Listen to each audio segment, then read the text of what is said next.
ஐப்பசியில் ஓணம் அவிட்டம் சதயம் இவை ஒப்பிலவானார்கள் உலகத்தீர் எப்புவியும் பேசு புகழ் பொய்கையார் பூதத்தார் பேயாழ்வார் எப்புவியும் பேசு புகழ் பொய்கையார் பூதத்தார் பேயாழ்வார் தேசுடனே தோன்று சிறப்பால் ஐப்பசியில் ஓணம் அவிட்டம் சதயமிவை ஒப்பிலவானார்கள் உலகத்தீர் எப்புவியும் பேசு புகழ் பொய்கையார் பூதத்தார் பேயாழ்வார் தேசுடனே தோன்று சிறப்பால்.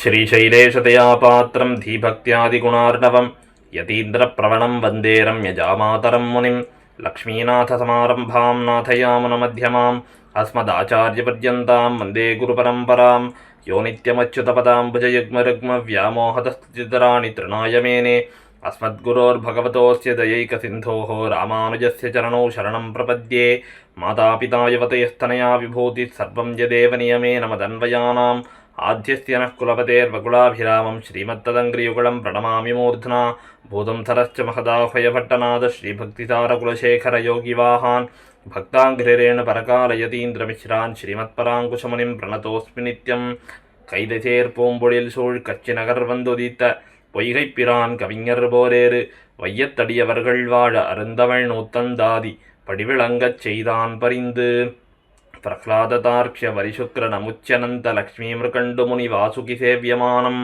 காசாரபூத மகதாஹ்வய திவ்யசூரி சம்மர்தனோத்சுகமஹம் சரணம் பிரபத்யே ஸ்ரீமத்கௌஷிகவார்த்தீந்தும் ஷீலாதிகுணசாகரம் ஸ்ரீமத்கணார்ய சத்புத்திரம் வரதார்யமஹம் பஜே.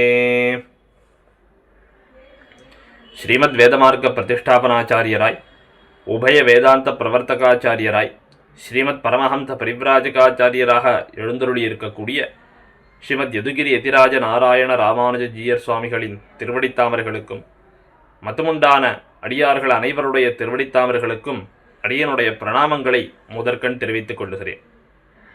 திவ்ய பிரபந்த தாரா என்று இந்த உபன்யாச தொடரானது தினந்தோறும் ஒரு வருஷத்துக்கும் மேலாக நாம் அனைவரும் திவ்ய பிரபந்த அர்த்தங்களை அறிந்து அனுபவிப்பதற்கு உறுப்பாக சுவாமியினுடைய மங்களாசாசனம் அடியாக ஆச்சரியமாக இந்த தொடர் நடைபெற்று கொண்டு வருகிறது.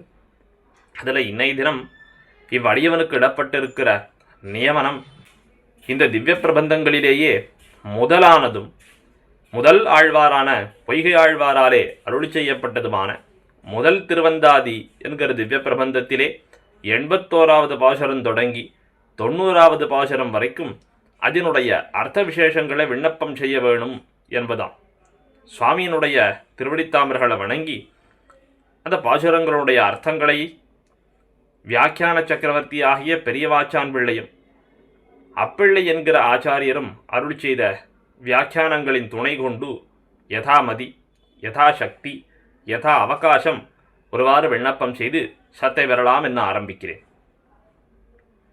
மத்துள்ள ஆழ்வார்களுக்கு முன்னே வந்துதித்து நத்தமிழால் நூல் செய்து நாட்டையுய்த்த பெத்திமையோர் என்று முதலாழ்வார்கள் என்னும் பேரிவர்க்கு நின்னதுலகத்தே நிகழ்ந்து என்று மணவாள மாமுனிகள் உபதேசரத்தினமாலையிலே முதலாழ்வார்களை குறித்து அருளி செய்கிறார். இவ்வாழ்வார்கள் அவதாரத்தாலே மாத்திரம் இந்த மற்ற ஆழ்வார்களை காட்டிலும் முன்பு அவதரித்தார்கள், அதனால முதலாழ்வார்கள்னு பெயருடையவர்களா என்பது கிடையாது. அவதாரம் அதுவும் முதல்ல நடந்தது தான். ஆனால் மற்ற ஆழ்வார்களை காட்டிலும் எம்பெருமானிடத்திலே ஏற்பட்டிருக்கிற அந்த பக்தி பாரவசியதை என்பது அது அவர்களுடைய ஞானத்தாலும் சரி அந்த பக்தியினாலேயும் சரி ஆகச்சிறந்த முதிர்ச்சியை உடையது. அதனாலே தான் அவர் முதலாழ்வார்கள் என்று போற்றப்படுகிறார்கள். இந்த முதலாழ்வார்கள் மூவரும் அருளி செய்த 3 திருவந்தாதிகள் இந்த நாலாயிர திவ்ய பிரபந்தத்திலே இயற்பாவாயிரத்திலே முதல் 3 பிரபந்தங்களாக அமைந்திருக்கின்றன. இந்த 3 திருவந்தாதிகளிலுமே பிரதானமாக இந்த 3 திருவந்தாதிகளுக்கும் பொதுவாக ஏற்பட்டிருக்கிற விஷயம், இதில் சொல்லப்பட்டிருக்கிற விஷயம் என்னன்னா, எம்பெருமானுடைய பரத்வம். எம்பெருமான் தான் பரமாத்மா, நாராயணனே பரமாத்மா என்கிற விஷயமானது பொதுவாக இந்த 3 ஆழ்வார்களாலும் அருளி செய்யப்பட்டது. அதனாலே தான் நம்முடைய பூர்வாச்சாரியர்கள் முதலாழ்வார்கள் எல்லாம் பரத்வத்திலே ஊன்னி இருக்கக்கூடியவர்கள் என்று கொண்டாடினார்கள். எம்பெருமானுடைய பரத்வத்தை சொல்ல வேணும் எனால் அது முதலாழ்வார்களைப் போல சொல்ல வேணும். அவர்களை அடியொத்தித்தான் பின்பு திருமணிஷப்பிரான் நாராயண பரத்வத்தை இன்னமும் நன்னாக நிர்தாட்சிணியமாக அருளி செய்தார் என்று பார்க்கிறோம். அப்படிப்பட்ட முதலாழ்வார்களிலே முதல் ஆழ்வாராகிய இந்த பொய்கை ஆழ்வார் அருளிய திவ்ய பிரபந்தம் முதல் திருவந்தாதி. அதிலே 81வது பாசுரம். இப்போது அதனுடைய அர்த்தத்தை நாம் அனுபவிப்போம். ஆழமர் வெண்ணி அடுகளத்துளஞான்னு வாழமர் வேண்டி வரை நட்டு நீளரவை சுத்தி கடைந்தான் பெயரன்னே தொல்நரகை பத்தி கடத்தும்படை. 81வது பாசுரத்திலே பொய்கை ஆழ்வார் அருளி செய்கிறார். ஆள் அமர் வெண்ணி அடுகளத்துள். எம்பெருமான் இருக்கிறானே ஆழ்வார், எனக்கே தன்னை தந்த கற்பகம் என்று எம்பெருமானே ஒரு கற்பக விருட்சம் என்று சுவாமி நம்மாழ்வார் கொண்டாடினார். அப்படிப்பட்ட ஒரு கற்பக விருட்சம் அது நிஜமாகவே என்ன பண்ணும்? அதன் அடியில் நின்று நம்ம என்னத்தை நினைக்கிறோமோ, நமக்கு இது வேணுமே அப்படின்னு எத்தனை நினைக்கிறோமோ அதை நமக்கு கொடுத்துடும். அதுதான் அந்த கற்பக விருட்சத்துக்கு இருக்கிற சிறப்பு. அப்படிப்பட்ட ஒரு கற்பக விருட்சத்துக்கிட்ட போய் அதன் அடியில் நின்று நான் உடுத்திக்கிறதுக்கு எனக்கு ஒரு கௌபீனம் கொடு அப்படின்னு கேட்டால் அது எத்தகைய ஒரு அந்த கற்பக விருட்சத்தையே அவமானப்படுத்துகிற செயல். அது எத்தை கொடுத்தாலும் எத்தனை கேட்டாலும் கொடுக்குமே, எத்தனை தனம் கேட்டாலும் கொடுக்குமே, கோடி ரூபாய் கேட்டாலும் கொடுத்துடுவேன். அதுக்கிட்ட போயிட்டு எனக்கு அந்த வேலை உடுத்திக்கிறதுக்கு எனக்கு ஒரு கௌபீனம் கொடுன்னு கேட்டால் அது அவமானப்படுத்துகிற மாதிரி தானே. அதுபோல இந்த எம்பெருமான் எப்பேற்பட்டவன், கற்பக விருட்சத்துக்கிட்ட கூட எதை கேட்டாலும் கொடுக்கும். தன்னை கேட்டால் கொடுக்குமா? என்ன கேட்டால் கொடுக்காது. ஆனால் எம்பெருமான் எனக்கே தன்னை தந்த கற்பகம் என ஆழ்வார் கொண்டாடி இருக்காரு.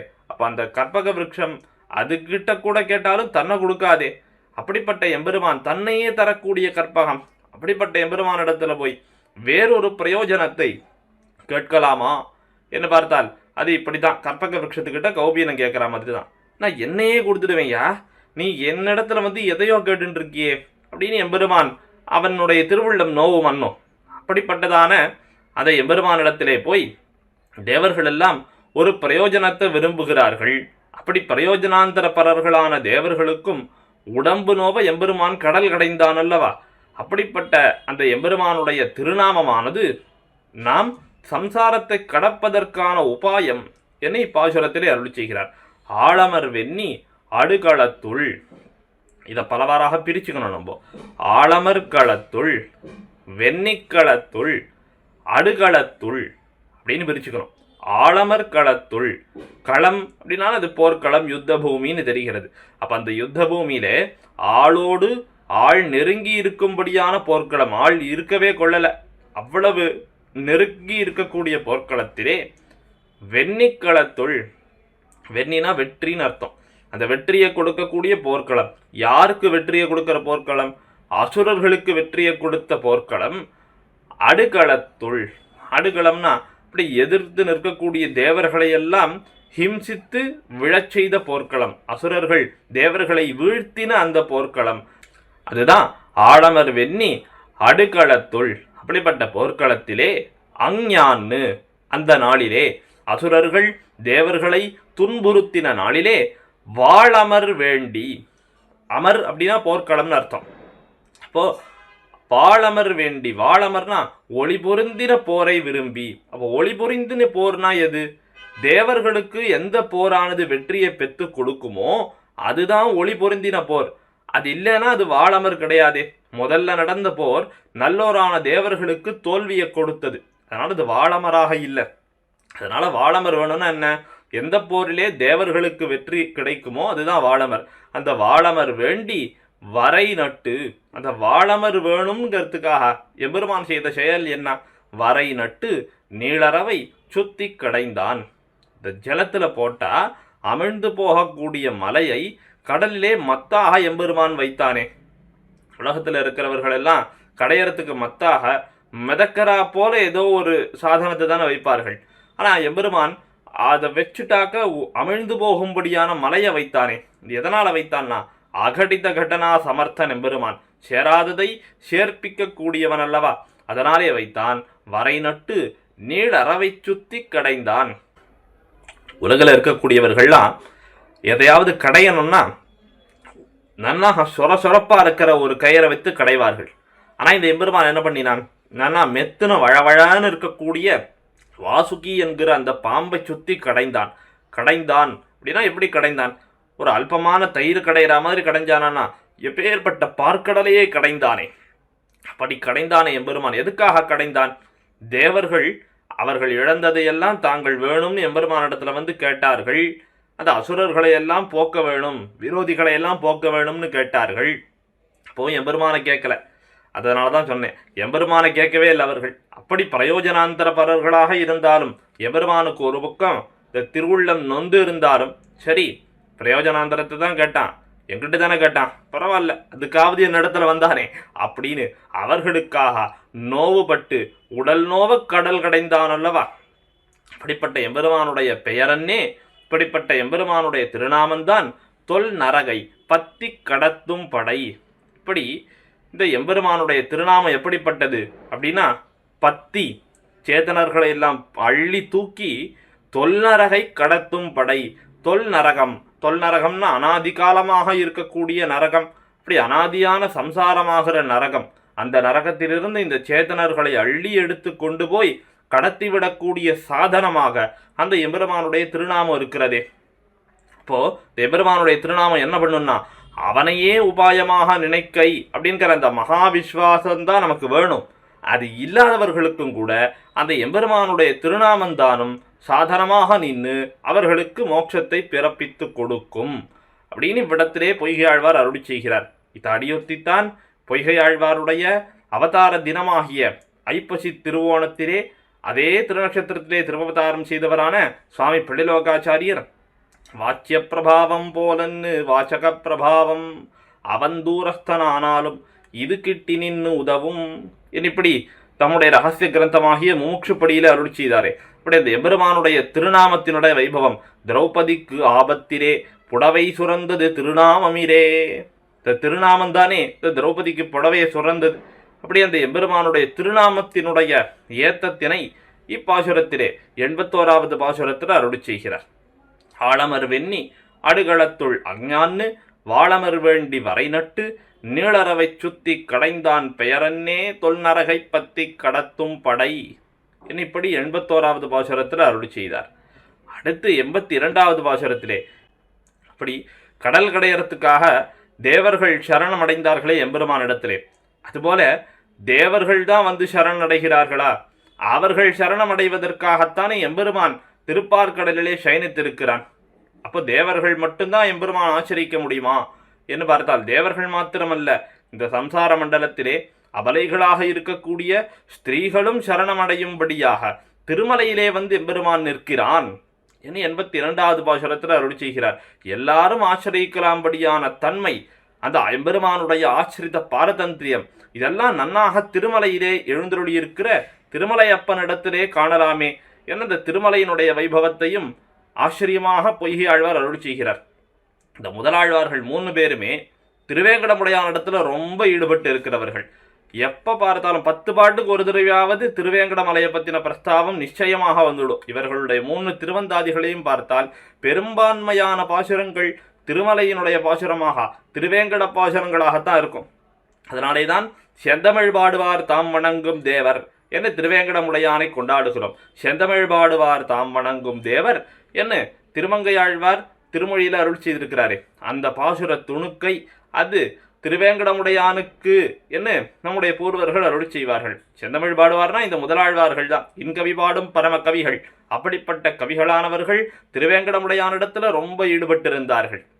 அப்படிப்பட்ட திருமலையை பற்றின பாசுரம் தான் இது 82வது பாசுரம். படையாரும் வாட்கண்ணார் பாரசினாள் பைம்பூம் தொடையலோடேந்திய தூபம் இடையிடையில் மீன்மாய மாசூடும் வேங்கடமே மேலொரு நாள் மான்மாய வெய்தான் வரை. திருமலை எப்படிப்பட்டது? படையாரும் வாட்கண்ணார் பாரசினாள் பைம்பூன் தொடையலோடு ஏந்திய தூபம் இடையிடையில் மீன்மாய மாசூணும் வேங்கடம். முதலாழ்வார்கள் திருவேங்கடம்னு சொல்றார்கள்னா அந்த திருமலையில் நடக்கக்கூடிய ஒரு இயற்கை காட்சி, அங்கே நடக்கக்கூடிய செயல்கள், இவைகளையெல்லாம் அருளி செய்து இப்படிப்பட்ட திருவேங்கடமானது இது எம்பெருமானுடைய மலை என்று காட்டுகிறார்கள். அதில் இப்படி ஒரு பாசுரம், படையாரும் வாட்கண்ணார், நன்னாக வாழ் போன்ற கண்ண உடையவர்கள், ஒளிய உடையதான கண்களை உடையவர்கள், அப்படிப்பட்ட ஸ்திரீகளானவர்கள்.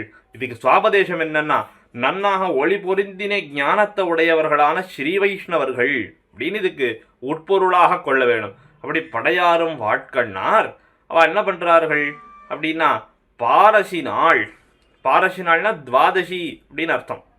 இப்போ ஒரு விஷயம் பாருங்கள், படையாரும் வாட்கண்ணார் பாரசினாள், இவாள்லாம் திருமலைக்கு போகிறார்கள்னு தெரிகிறது.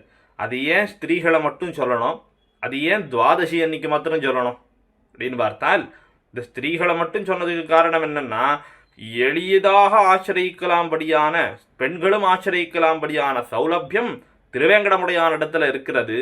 அடுத்து பாரசி நாள், பாரசி துவாதசி ஏன் சொல்றாருன்னா, அது பகவத் சம்பந்தமுடைய காலம். ஏன்னா விடியோர சீக்கிரமாக எழுந்திருந்து பாராயணம் பண்ணணும் இல்லையோ, அதுக்காக சீக்கிரம் எழுந்துட்டாக்கா அதற்கு முன்னதாகவே விடிய காத்தால எழுந்து திருவாராதனாதிகளெல்லாம் பண்ணணும் இல்லையா. அப்படிப்பட்ட சத்வோத்தரமான காலம் எது என்று பார்த்தால் அது துவாதசி அன்னைக்கு தான். அப்படிப்பட்ட அந்த ஒரு பிராமண முகூர்த்த காலம். அப்படிப்பட்ட காலத்திலே பைம்பூன் தொடையலோடு ஏந்திய தூபம், பைம்பூன் தொடையல் அழகிய புஷ்பங்களாலே தொடுத்த மாலைகளோடே கூட, அப்படிப்பட்ட மாலைகளோடு கூட ஏந்திய தூபம், அந்த ஸ்திரீகள் எதையெல்லாம் எடுத்துன்னு போறார்கள்னா கையில மாலைகள்லாம் எடுத்துன்னு போறார்கள். ஏந்திய தூபம், கையில தூபம் ஏந்துகிறார்கள். அந்த தூபத்திலிருந்து என்ன ஆகிறது, புகை வரும். இடையிடையே மீன்மாய மாசூனும், இடையிடையில் மீன்மாய அப்படின்னா இந்த விடைய கார்த்தால வேலைங்கிறதால ஆகாசத்துல நட்சத்திரங்கள் விண்மீன்கள்லாம் தோத்தும். அப்படிப்பட்ட அந்த நட்சத்திரங்களை எல்லாம் அவைகள் மறைந்து போகும்படியாக இந்த புகையானது வானத்துல சூழ்ந்து கொண்டு இந்த ஆகாசத்தை மாசுபடுத்துகிறது. இப்படிப்பட்ட திருவேங்கடம் தான் மேலொரு நாள் மான்மாய வெய்தான் வரை. இப்படிப்பட்ட திருவேங்கடமானது சக்கரவர்த்தி திருமகன் எழுந்தருளி இருக்கிற மலை.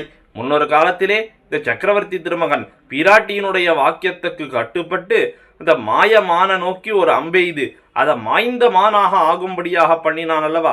அப்படிப்பட்ட சக்கரவர்த்தி திருமகன் வாழும்படியான மலை என்று அந்த மலையானது திருமாலுடைய மலைங்கிறத காண்பித்திருக்கிறார். அப்படி பிராட்டிக்கு வசப்பட்டவனாய் தனக்கு மேல நேரக்கூடிய அனர்த்தத்தையும் பொருட்படுத்தாமல் இந்த மாயமான், இந்த மாரீசன் அவனை நோக்கி அம்பெய்தினதினாலே பின்பு இந்த எம்பெருமான் தானும் பிராட்டியை பிரியும்படியாக நேர்ந்ததல்லவா.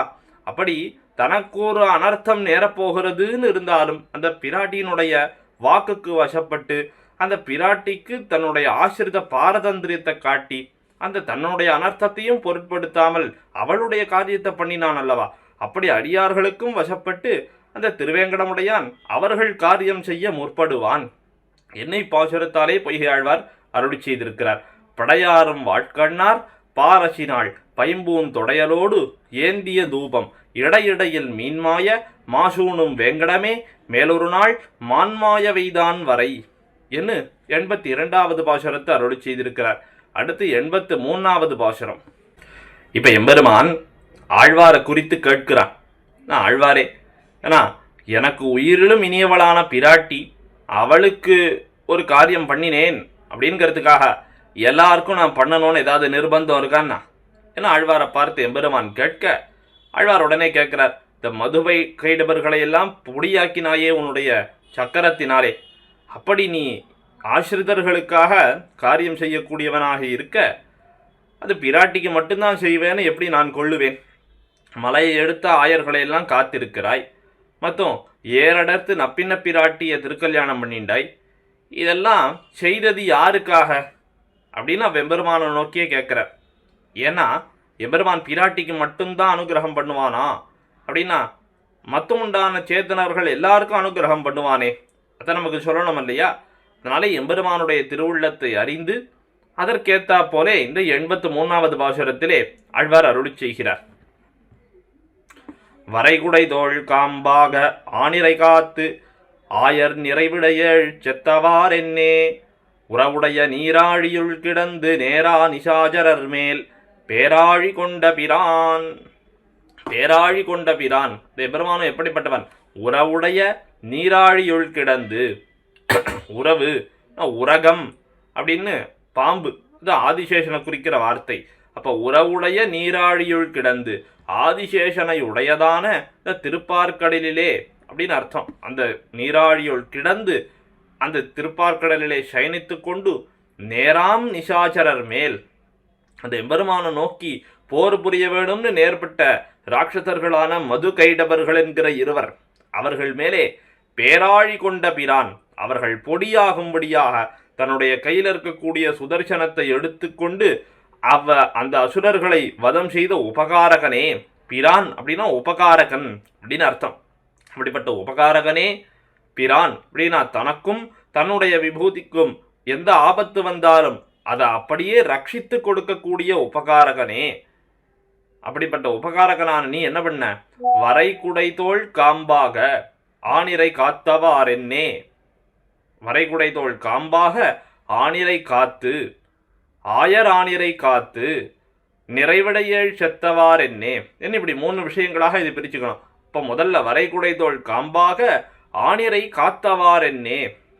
இந்த சுதர்சனம் இருக்கிறதே கையில், உன் கையில் இருக்க பேராழி, அது கருதுமிடம் பொருது கை நின்ன சக்கரத்தன் என்று கொண்டாடும்படியாக நீ நினைக்கிற விடத்துக்கெல்லாம் சென்று போரிட்டு திரும்பக்கூடியதாக இருக்கிறதே.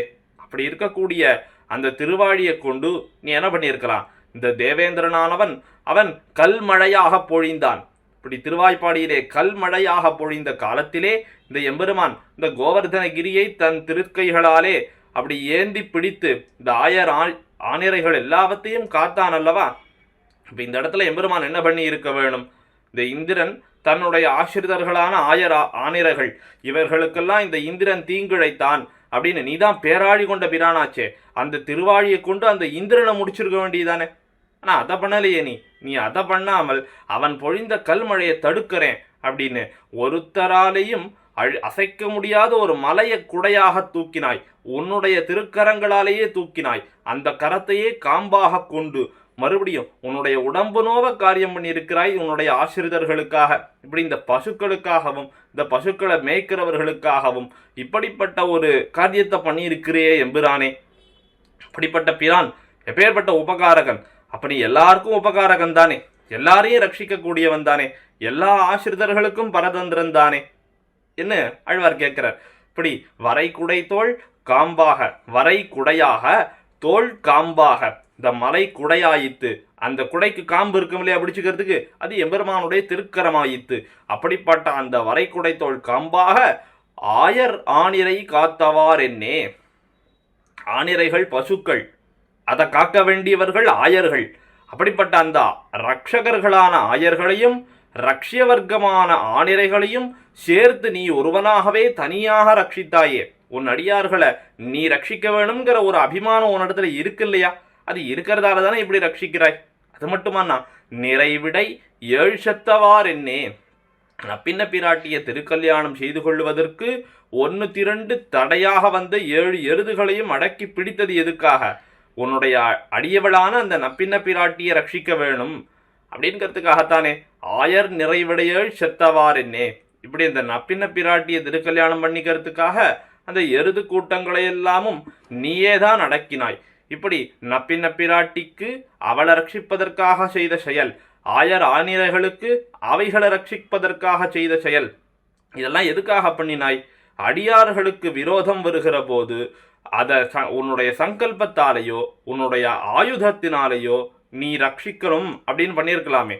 நீ உன்னுடைய சங்கல்பத்தாலேயே அந்த ஆபத்தை போக்கி இருக்கலாம், அல்லது உன்னுடைய ஆயுதத்தாலேயே போக்கி இருக்கலாம். இதெல்லாம் பண்ணாமல் உன்னுடைய உடம்பு நோவை நீ ஒரு முயற்சி பண்ணி உழைச்சு காப்பாத்திருக்கியே அடியார்களை எல்லாம். இது எதனாலே? அவர்களை நாம் காக்க வேணுங்கிற அபிமானம், ஆசிரித்த பாரதந்திரியம், அவர்களுக்கு ஒன்றுனா நாம் தான் செய்ய வேணும் என்கிற உன்னுடைய அபிமானம் தானே காரணம் என்ன இந்த எம்பெருமானிடத்திலே ஆழ்வார் கேட்கிறார். 83வது பாசுரத்தாரே. வரைகுடைதோள் காம்பாக ஆணிரை காத்து ஆயர் நிறைவிடைய செத்தவார் என்னே உறவுடைய நீராழி உள்கிடந்து நேரா நிசாச்சரர் மேல் பேராழி கொண்ட பிரான் என இந்த பெருமான உபகாரகன் என இந்த 83வது பாசுரத்தில் அருள் செய்தார். மறுபடியும் 84வது பாசுரத்தாலே அந்த எம்பெருமானை உபகாரகன் என்று சொல்லி இப்படி ரட்சிக்கப்படும் பொருள்கள் இத்தனை இருக்கு, ரட்சகனாக நீ இருக்கிறாய், ஆனால் ரட்சிக்கப்படக்கூடிய பொருள்களை காட்டிலும் ரட்சிக்க வேணும் என்கிற உன்னுடைய அந்த விருப்பம் அதுதானே மிக விஞ்சி இருக்கிறது. இந்த விருப்பம், இந்த ரட்சிக்க வேணுங்கிற அந்த மனோரதம் அது யாரிடத்துல இருக்கும்? யாராலையாவது அளவிட முடியுமா என்று அந்த எம்பெருமானுடைய ரட்சிய வர்க்கத்தினிடத்திலே அவ்வெம்பெருமானுக்கு அவைகளை ரட்சிக்க வேணும்னு இருக்கிற அந்த பாரிப்பினை கொண்டாடுகிறார் ஆழ்வார். பிரானுன் பெருமை பிறராரறிவார் உராய் உலகளந்த நான்னு வராகத்தை இத்தளவு போதாவார் என்கொலோ எந்த அடிக்களவு போந்தபடி. பிரான் எம்பெருமான எடுத்த உடனே உபகாரகனேன்னு கூப்பிடுறார். ஏன்?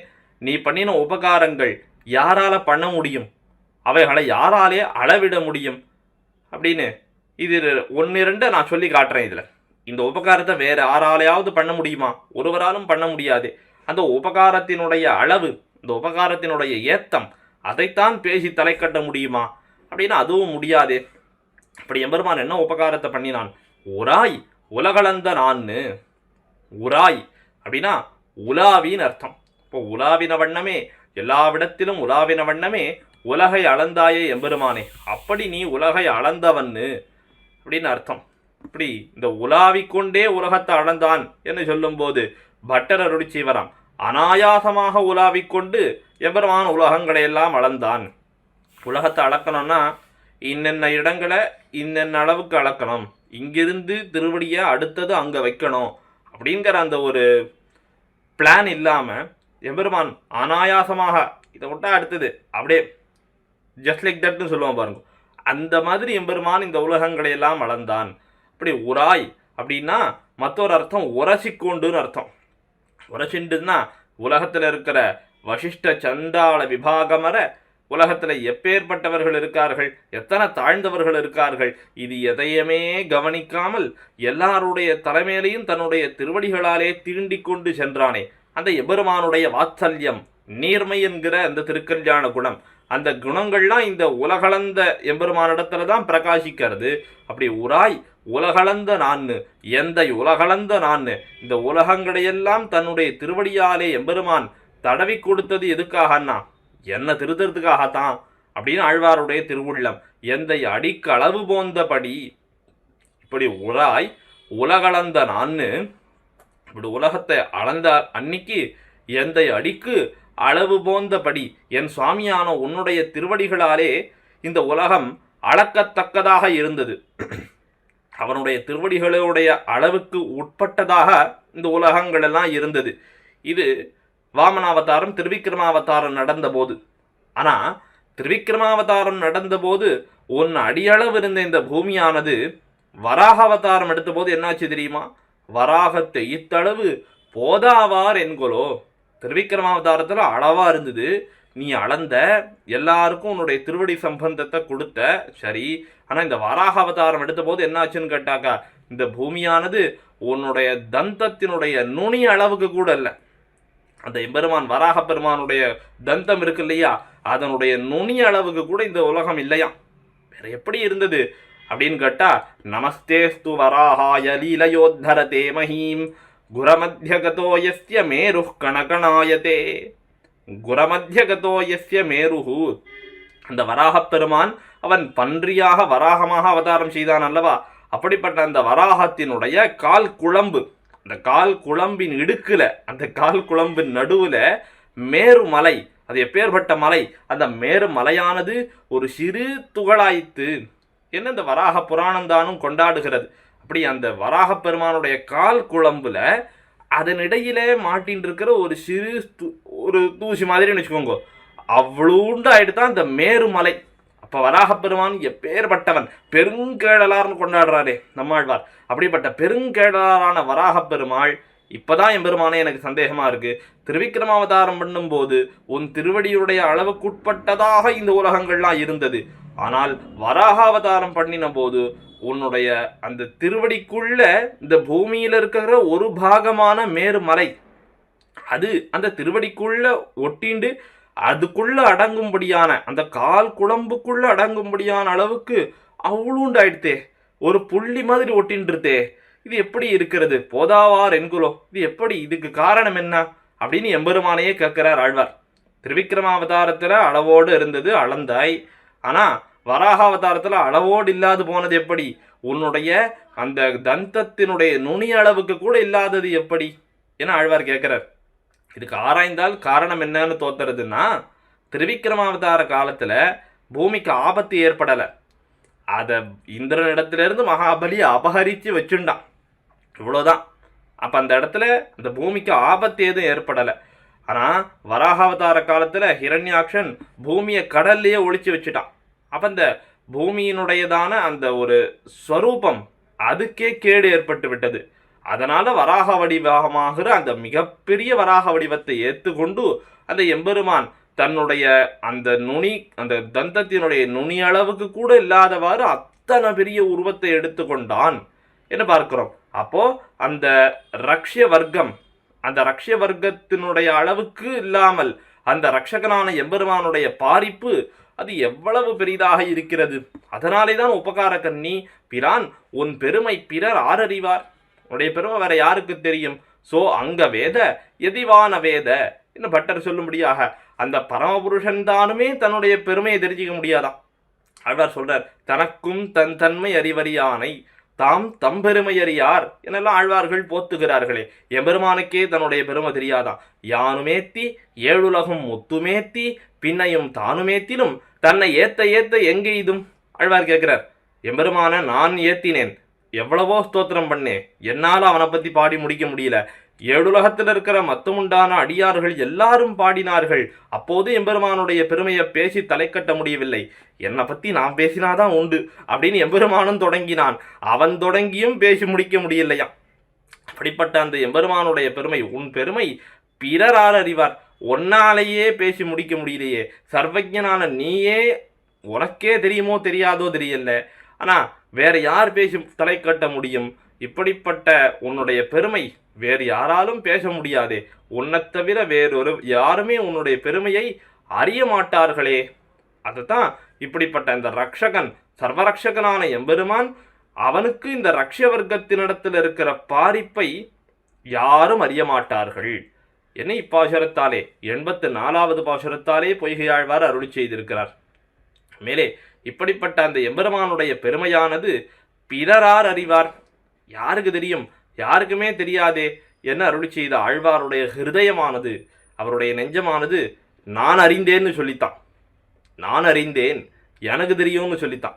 அப்படி அந்த ஹிருதயமானது சொல்ல ஆழ்வார் பார்த்தார், உனக்கு நிஜமாவே தெரியுமான்னா, நீயே இந்திரிய ஜெயம் பண்ணி எம்பெருமானை தெரிந்து கொள்ள வேண்டிய நிலையில இருக்க, நீ அந்த எம்பெருமானை முழுக்க தெரிஞ்சுட்டியா?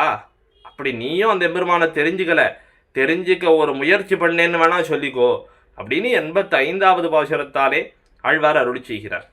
படிகண்டரிதியே பாம்பனையினான் புட்கொடிகண்டரிதியே கூறாய் வடிவில் பொறியைந்தும் உள்ளடக்கி போதொடு நீரேந்தி நெறி நின்ன நெஞ்சமேனி என ஆழ்வார் 85வது பாசுரத்தில் அருளி செய்கிறார். நெஞ்சமே, எம்பெருமானுடைய பெருமையை அறிந்து கொண்டதாக நினைத்து கொண்டிருக்கிற நெஞ்சமே, அதனால் நீ இருமாந்து இருக்கக்கூடாது. உன்னுடைய நிலைமை என்னன்னு நான் சொல்லட்டுமா? பொறியைந்தும் உள்ளடக்கி, இந்த 5 இந்திரியங்கள், செவி, வாய், கண், மூக்கு, உடல்னு சொல்லப்படக்கூடிய இந்த 5 இந்திரியங்கள் இருக்கே, இந்த 5 இந்திரியங்களையும் உள்ளடக்கி நன்னாக எம்பெருமான் ஆத்ம பரமாத்ம விஷயமாக செல்லும்படியாக அடக்கி, மொத்தமுண்டான சப்தாதி விஷயங்கள் எல்லாம் ஈடுபடாதவாறு அடக்கி, இப்படி உன்னுடைய பொறி 5, இந்த இந்திரியங்களை ஏன் பொறி 5ன்னு சொல்றாருன்னா, இந்த பொறின்னு நம்ம அடிக்கடி சொல்லுவோமே, எளிய பொறி வச்சு பிடிச்சேன்னு சொல்லுவோமோ இல்லையோ, அப்படி இந்த சப்தாதி விஷயங்கள்லாம் இந்த பொறிகளை உபயோகம் பண்ணித்தான் இந்த ஆத்ம வஸ்துவானது எம்பெருமானை அடைவதற்கு தடையாக இருக்கும்படியாக, இந்த எம்பெருமானை அடைய ஒட்டாமல் பண்ணக்கூடியதாக இருக்கிறதா. அப்படிப்பட்ட பொறி 5 உள்ளடக்கி, இவைகளையெல்லாம் நன்னாக அடக்கி, போதொடு நீரேந்தி. ஏன்னா இந்த இந்திரியங்கள்லாம் எப்படிப்பட்டவை அப்படின்னா வடிவில் பொறி. அந்த வடிவம்ங்கிறது ஸ்வபாவத்தை குறிக்கக்கூடியது. இந்த இந்திரியங்களுடைய ஸ்வபாவமே என்ன அப்படின்னு பார்த்தால் சஞ்சலப்படக்கூடியதாக இருக்கிறது. அர்ஜுனனே சொன்னானே கீதையிலே, சஞ்சலம் ஹி மன கிருஷ்ணா. ஆழ்வாரும் சொல்றார், நின்னவானில்லா நெஞ்சிரையுடையேன். அப்படிப்பட்ட இந்திரியங்கள் வடிவில் பொறியைந்தும் உள்ளடக்கி பரமாத்ம விஷயத்திலேயே ஈடுபடும்படியாக அடக்கி, போதொடு நீரேந்தி நெறி நின்ன நெஞ்சமே நீ. இந்த எபெருமான ஆசிரியிப்பதற்கு உறுப்பாக புஷ்பங்கள், மாலைகள், தீர்த்தம் முதலானவற்றை எல்லாம் ஏந்தி அந்த எம்பெருமானை ஆசிரியிக்க வேண்டிய மார்க்கத்திலே நிற்கக்கூடிய நீ, நெறி நின்ன நீ, நீயும் அவனை அறிவதற்கு முற்பட்டிருக்கிறாய். எம்பெருமானை தெரிந்து கொள்ள வேணும்னு ஒரு முயற்சி எடுத்திருக்க, வாழ்த்துக்கள். ஆனால் எம்பெருமானை அறிந்து கொண்டேன்னு சொல்லாதே, அதை நீ இன்னும் தெரிந்து கொள்ளவே இல்லை. எம்பெருமானை அறிவதற்கு முற்பட்டாயே தவிர எம்பெருமானை அறிந்து விடவில்லை அப்படின்னு தன்னுடைய ஹிருதயத்தை நோக்கி ஆழ்வார் சொல்றார். ஏன்னா பாம்பனையினான் புட்கொடி கொண்டு அரிதியே, புட்கொடி கண்டு அரிதியே. சரி, எம்பெருமானை அறிந்தேன்னு சொல்றியே, அந்த எம்பெருமானை ஒரு தடவையாவது பார்த்திருக்கியா நீ? பாம்பனையினான் திருவனந்தாழ்வானை படுக்கையாக உடையவனான அந்த எம்பெருமானை பார்த்திருக்கியா? அல்லது அந்த எம்பெருமானுடைய கருட கொடியை பார்த்திருக்கியா? புட்கொடி கண்டறிதியே. ரொம்ப தூரத்தில் இருக்கிற அடியார்கள் சேவித்து வாழ வேணும்ங்கிறதுக்காக தன்னுடைய உயர்ந்த ரதத்தின் மேலே இந்த கருடனை கொடியாக கட்டி இருக்கிறான எம்பெருமான், அதை பார்த்து அறிந்து கொண்டாயா? சரி, அதுவும் இல்லை. படிகண்டு அரிதியே. அந்த எம்பெருமானுக்கு இருக்கிற அனந்தமான திருமேனிகளிலே ஒன்னையாவது சேவித்திருக்கிறாயா? பாம்பனையினான் படிகண்டு அரிதியே. அந்த எம்பெருமான் திருவனந்தாழ்வான் மேலே சாய்ந்திருக்கிறானே, அப்படிப்பட்ட அந்த திருமேனியை பார்த்து அனுபவித்திருக்கிறாயா? இது மூணுத்துல ஒன்னையாவது நீ சேவிச்சிருக்கியா அப்படின்னு கேட்டா நீ எதையுமே சேவிச்சதில்லையே. அப்புறம் ஏன் சொல்கிறேன்? இப்போ உடனே ஆழ்வாருடைய ஹிருதயம் சொல்கிறதான், நான் யார் இப்போ நேரில் சேவிச்சிருக்கா பெருமாளை? சாஸ்திராது வேத்மி. அதாவது சாஸ்திரம், சாஸ்திராத்து வேத்மி அப்படின்னா எம்பெருமானை சாஸ்திர யோனித்வாத், அந்த சாஸ்திரத்தின் வழியாக அறிந்து கொண்டேன், சாஸ்திர ஞானத்தாலே தெரிந்து கொண்டேன் என்று சொல்ல, சாஸ்திர ஞானத்தாலே யார் வேணா எம்பெருமானை தெரிஞ்சுக்கலாம். நேரில் கண்டியா, நேரில் சேவிச்சியா அப்படின்னு கேட்குறார். இப்படி நேரில் நீ கண்டு அறிந்து கொள்ளவில்லை அல்லவா? அதனாலே அப்படி இருக்கிற போது நான் எம்பெருமானை கண்டு கொண்டேன், பிறரார் அறிவார்னு நான் சொல்லிட்டு இருக்கேன். இங்க எம்பெருமானை யாரும் அவனுடைய உபகாரத்தை யாரும் நேரே அனுபவித்திருக்கவில்லைன்னு நான் சொல்றேன். நான் கண்டேன்னு நீ சொல்றியேன்னா, உபகாரம் பண்ணினான்ங்கிறதையும் நீ சாஸ்திர ஞானத்தால தான் தெரிந்து கொண்டாயே தவிர நீ நேராக கண்டு தெரிந்து கொண்டாயா? அப்படி சொன்னால் கிடையாதே என்று தம்முடைய நெஞ்ச குறித்து ஆழ்வார் உபதேசிக்கிறார். படிகண்டரிதியே பாம்பனையினான் புட்கொடி கண்டரிதியே கூறாய், வடிவில் பொறியைந்தும் உள்ளடக்கி போதொடு நீரேந்தி நெறி நின்ன நெஞ்சமே நீ. என்ன, நீயே எம்பெருமானை அறிய முற்படக்கூடிய ஒரு நெறியிலே இருக்கிறாய். அப்படி இருக்க செய்தே எம்பெருமானை அறிந்தேன்னு சொல்லாதே என்று ஹிருதயத்துக்கு ஆழ்வார் உபதேசித்தார். அப்போ அந்த ஆழ்வாருடைய ஹிருதயத்தில் என்ன இருக்கு? அவனை நேர இன்னும் கண்டு அனுபவிக்கவில்லையே அப்படிங்கிற வருத்தம் இருக்கிறதுங்கிறது தெரியறதோ இல்லையோ, இதை எம்பெருமான் அறிந்து கொண்டான். அதனாலே எம்பெருமான் என்ன செய்தான்னா, இந்த ஆழ்வார் இப்போ முதலாழ்வார்கள் பூதத்தாழ்வார் பேயாழ்வாரோடும் கூட பொய்கை ஆழ்வார் எழுந்தருளி இருக்காரே, இவர்கள் இருந்த இடத்திலேயே எம்பெருமான் பிராட்டியோடு கூட வந்து நெருக்கினான் திருக்கோவலூர் இடைகழியிலே. இது ஆழ்வாருடைய சரித்திரம் பல பேருக்கு தெரிந்திருக்கும். அப்படிப்பட்ட அந்த திருக்கோவலூரின் இடைகளிலே, மிருகண்டு மகர்ஷியினுடைய ஆசிரமத்தின் இடைகளிலே பிராட்டியும் தானுமாக வந்து இந்த ஆழ்வார்கள் மூவரையும் நெருக்கினான். அந்த வைபவத்தை நேரே கண்டு அனுபவிக்கிறார். அதை பாசுரப்படுத்தி இருக்கிறார் பொய்கை ஆழ்வார். நாம் பார்க்கிறோம், இந்த பிரபந்தத்தை அருளி செய்கிற காலத்திலே இந்த வைபவம், திருக்கோவலூர் இடைகளிய வைபவம் நடைபெற்றது. முதல் ஆழ்வார்களான பொய்கை ஆழ்வார், பூதத்தாழ்வார், பேயாழ்வார் ஒன்று சேர்ந்தார்கள். இந்த முதல் இரண்டு ஆழ்வார்கள் இரண்டு திருவந்தாதிகளாகிற தீபத்தை ஏற்ற மூன்றாவது ஆழ்வாரான பேயாழ்வார் இந்த எம்பெருமானை சேவித்துக் கொண்டார் என்று பொதுவாக வைபவம் பார்க்கிறோம் அல்லவா? இப்படி அந்த எம்பெருமான் அவர்களை நெருக்கின அந்த வைபவத்தை பாசுரமாகவே அருளி செய்திருக்கிறார் பொய்கை ஆழ்வார். அதுதான் இந்த முதல் திருவந்தாதியினுடைய 86வது பாசுரம். நீயும் திருமகளும் நின்னாயால் கொன்னெடுத்து பாயும் பனிமறுத்த பண்பாளா, வாசல் கடைகழியா உள்புகா காமர் பூங்கோவல் இடைகழியே பத்தி நீ. நீயும் திருமகளும் நின்னாயால் என எம்பெருமான் பிராட்டியோடு கூட எழுந்தருளினான் என்ன அருளி செய்கிறார். அந்த எம்பெருமான் தானே எப்படிப்பட்டவன்? குன்னெடுத்து பாயும் பனிமறுத்த பண்பாளா. இந்த எம்பெருமான் குன்னெடுத்து, மறுபடியும் இவ்விடத்திலே அந்த கோவர்தனோத்தாரண சரித்திரத்தை எடுத்திருக்கார் ஆழ்வார். குன்னெடுத்து, இந்திரன் கல்மழைய பொய்கையாலே அந்த கல் மழைய பொழிந்தான்ங்கிறதுனாலே கல்லை எடுத்து, கை கட்டின ஒரு கல் தான் கோவர்தனகிரி, அந்த கை கட்டின கல்லை எடுத்து குடையாக பிடித்து ரட்சித்தானே எம்பெருமான். கல்லெடுத்து கல்மாரி காத்தா என்னும் என்று திருமங்கை ஆழ்வாரம் அருளி செய்கிறார். இவ்விடத்திலே பட்டர் ஆச்சரியமாக அருளி செய்வரான். எம்பெருமான் ஏன் அந்த கோவர்தன மலையை தூக்கி அதை கொடையா பிடிச்சி ரட்சிக்க வேணும் என்று கேட்டால், கல்மாரி, கல்லெடுத்து கல்மாரி காத்தான்னு தான் திருமங்கை ஆழ்வார் அருளி செய்திருக்கார். அப்ப கல்மாரியாகையாலே கல்லை எடுத்து ரட்சித்தான், நீர்மாரியாகில் கடலையும் எடுத்து ரட்சிக்கும் காணும் நரம் பட்டர். அது கல்மாரி நம்மலாம் சொல்றோம், அது சாதாரணமாக நாம் பார்க்கக்கூடிய நீராக பொழியக்கூடிய மழை கிடையாது. இந்திரன் பொழிந்தது கல்மாரியம். அப்ப அந்த கல்மழை, அந்த கல்மழைங்கிறதால எம்பெருமான் கல்லை எடுத்து ரட்சித்தான். அவன் நீர்மழையாக பொழிந்திருந்தால் கடலையும் எடுத்து ரட்சிக்கும்படியான சர்வசக்தன் எம்பெருமான் என ஆச்சரியமாக பட்டர் அருளி செய்கிறார். அப்ப குன்னெடுத்து பாயும் பனிமறுத்த பண்பாளா, தாயர்கள் மேலே சொரியும்படியான அந்த மழையை தடுத்த பண்பாளா, குணமுடையவனே, இப்படி தன்னுடைய ஆசிரிதர்களுக்காக உடம்பு நோவும்படியாக வரை குடை தோல் காம்பாகனு சொல்லும்படியாக அந்த மலையை எடுத்து கல்மழையிலிருந்து காப்பாற்றின அந்த எம்பெருமானுடைய வாத்சல்யம், அந்த நீர்மை குணம், அந்த எம்பெருமானுடைய ரக்ஷகத்துவம் இவைகள்லாம் தெரிகின்றதே.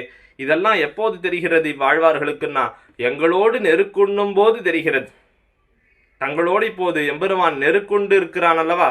இப்ப இவர்கள் நெறி நின்ன நெஞ்சமே, நீ இந்த எம்பெருமானை நீ இன்னும் அறிந்து கொள்ளவில்லை என்று தன்னுடைய ஹிருதயத்தை குறித்து ஆழ்வார் அருளி செய்ய, அப்ப எவ்வளவு வருந்தி இருக்கிறார் இந்த ஆழ்வார் என்ன பிராட்டியையும் அழைத்து கொண்டு எம்பெருமான் இவ்வாழ்வார்களை நெருக்குகிறான். அப்படி நெருக்குகிற காலத்திலே எங்களோடு நெருக்குண்ண வேணும்னு விரும்பி நீங்க நெருக்கி வந்து இருக்கும்படியான இந்த நிலை, அதை பார்க்கும்போது தெரிகிறது நீ பண்பாளன், நீ நல்ல குணவான் என்று இப்படி ஆழ்வார் எம்பெருமான கொண்டாடுகிறார். ஏன்னா அங்க அவர்களுடைய ஆபத்தை தீர்ப்பதற்காக எம்பெருமான் நேராக எழுந்தருளி இருந்தான். அந்த கோவர்தனோத்தாரணம் பண்ணினான், ஆணிரைகளையெல்லாம் ரட்சித்தான். இங்கு இந்த அடியார்களோடே நெருக்குண்டான். இங்க வரணுங்கிற தேவையில்லையே எம்பெருமானுக்குன்னா, அடியார்களோடு நெருக்குண்பதிலே எம்பெருமானுக்கு அத்தனை ஆசை. மத்தொன்னு, முதலாழ்வார்களும் எப்பேற்பட்ட பக்தி பாரவசியத்தை உடையவர்கள். இங்கு இவர்களிடையே எம்பெருமான் வந்து சேரவில்லை என்னால் எம்பெருமான் நான் இன்னும் அறிந்து கொள்ளவே இல்லையே பொய்கை ஆழ்வார் அவர் உயிர் மாய்ந்து விடுவார். அப்படி அந்த அடியார்களை காக்க வேணும், அவர்கள் உயிர் தரிக்கும்படியாக பண்ண வேணும் அப்படின்னு அந்த ஆழ்வாருக்கு ஏற்பட்டதான இந்த ஆபத்தை தீர்த்தான் எம்பெருமான் என்ன பார்க்கிறோம். அப்போ முதலாழ்வார்கள் எம்பெருமானை அறிய வேணுங்கிறதுக்காக எங்கெங்கோ ஓடித் திரிந்தார்கள். அப்படி ஓடித்திரிந்த யோகிகளான இந்த முதலாழ்வார்களை திருக்கோவலூரிலே தேகடீச பெருமாள் ஒன்னாக சேர்த்தார் அல்லவா. அப்படி அடியார்களை ஒன்று திரட்டினான் எம்பெருமான். அடியார்களை சேர்த்தே இருக்க வேண்டும், கூடியிருந்து குளிர்தல் தானே நம்முடைய சம்பிரதாயம். அப்படி அடியார்களை சேர்த்தான். வைஷ்ணவர்கள் அவர்கள் பரஸ்பரம் போதையந்த பரஸ்பரம்னு சொல்லும்படியாக ஒன்று சேர்ந்திருந்தாலே அவ்விடத்துக்கு எம்பெருமான் நேராக எழுந்தருளுகிறான். அவர்கள் அந்த ஸ்ரீவைஷ்ணவ சகவாசத்தாலே எம்பெருமானை அறிந்து அவ்வெம்பெருமானை கண்டுகொள்ளுகிறார்கள். அப்போ அந்த எம்பெருமானை கண்டால்தான் நமக்கு உயிர் தரிக்க முடியும் என்று இருக்கும்படியான முதலாழ்வார்களிடையே இந்த எம்பெருமான் வந்து சேர்ந்தான். இவர்கள் நிற்கிற இடமும் என்ன அப்படின்னு பார்த்தால், மிருகண்டு மகர்ஷியினுடைய ஆசிரமத்தினுடைய இடைகழி. இன்னைக்கு பெரும்பாலும் பல அகங்கள்ல அப்படிப்பட்ட ஒரு இடமே இல்லை. அந்த இடைகழிங்கிற இடம், அதை ரேழின்னு சொல்லுவோம். ஓரிடத்திலிருந்து இன்னொரு இடத்துக்கு போறதுக்கு நடுவில் இருக்கக்கூடிய ஒரு ஸ்தானம், இதுக்குதான் இடைகழின்னு பேரு. வாசல் கடைகழியா உள் புகா காமர் பூங்கோவல் இடைகழியே பத்தியினி. வாசல் கடைகழியா உள் புகா, இந்த இடைகழியிலிருந்து வெளியில போறதுக்கு வாசல் வழி இருக்கு, அது வழியா வெளியிலையும் போக முடியல.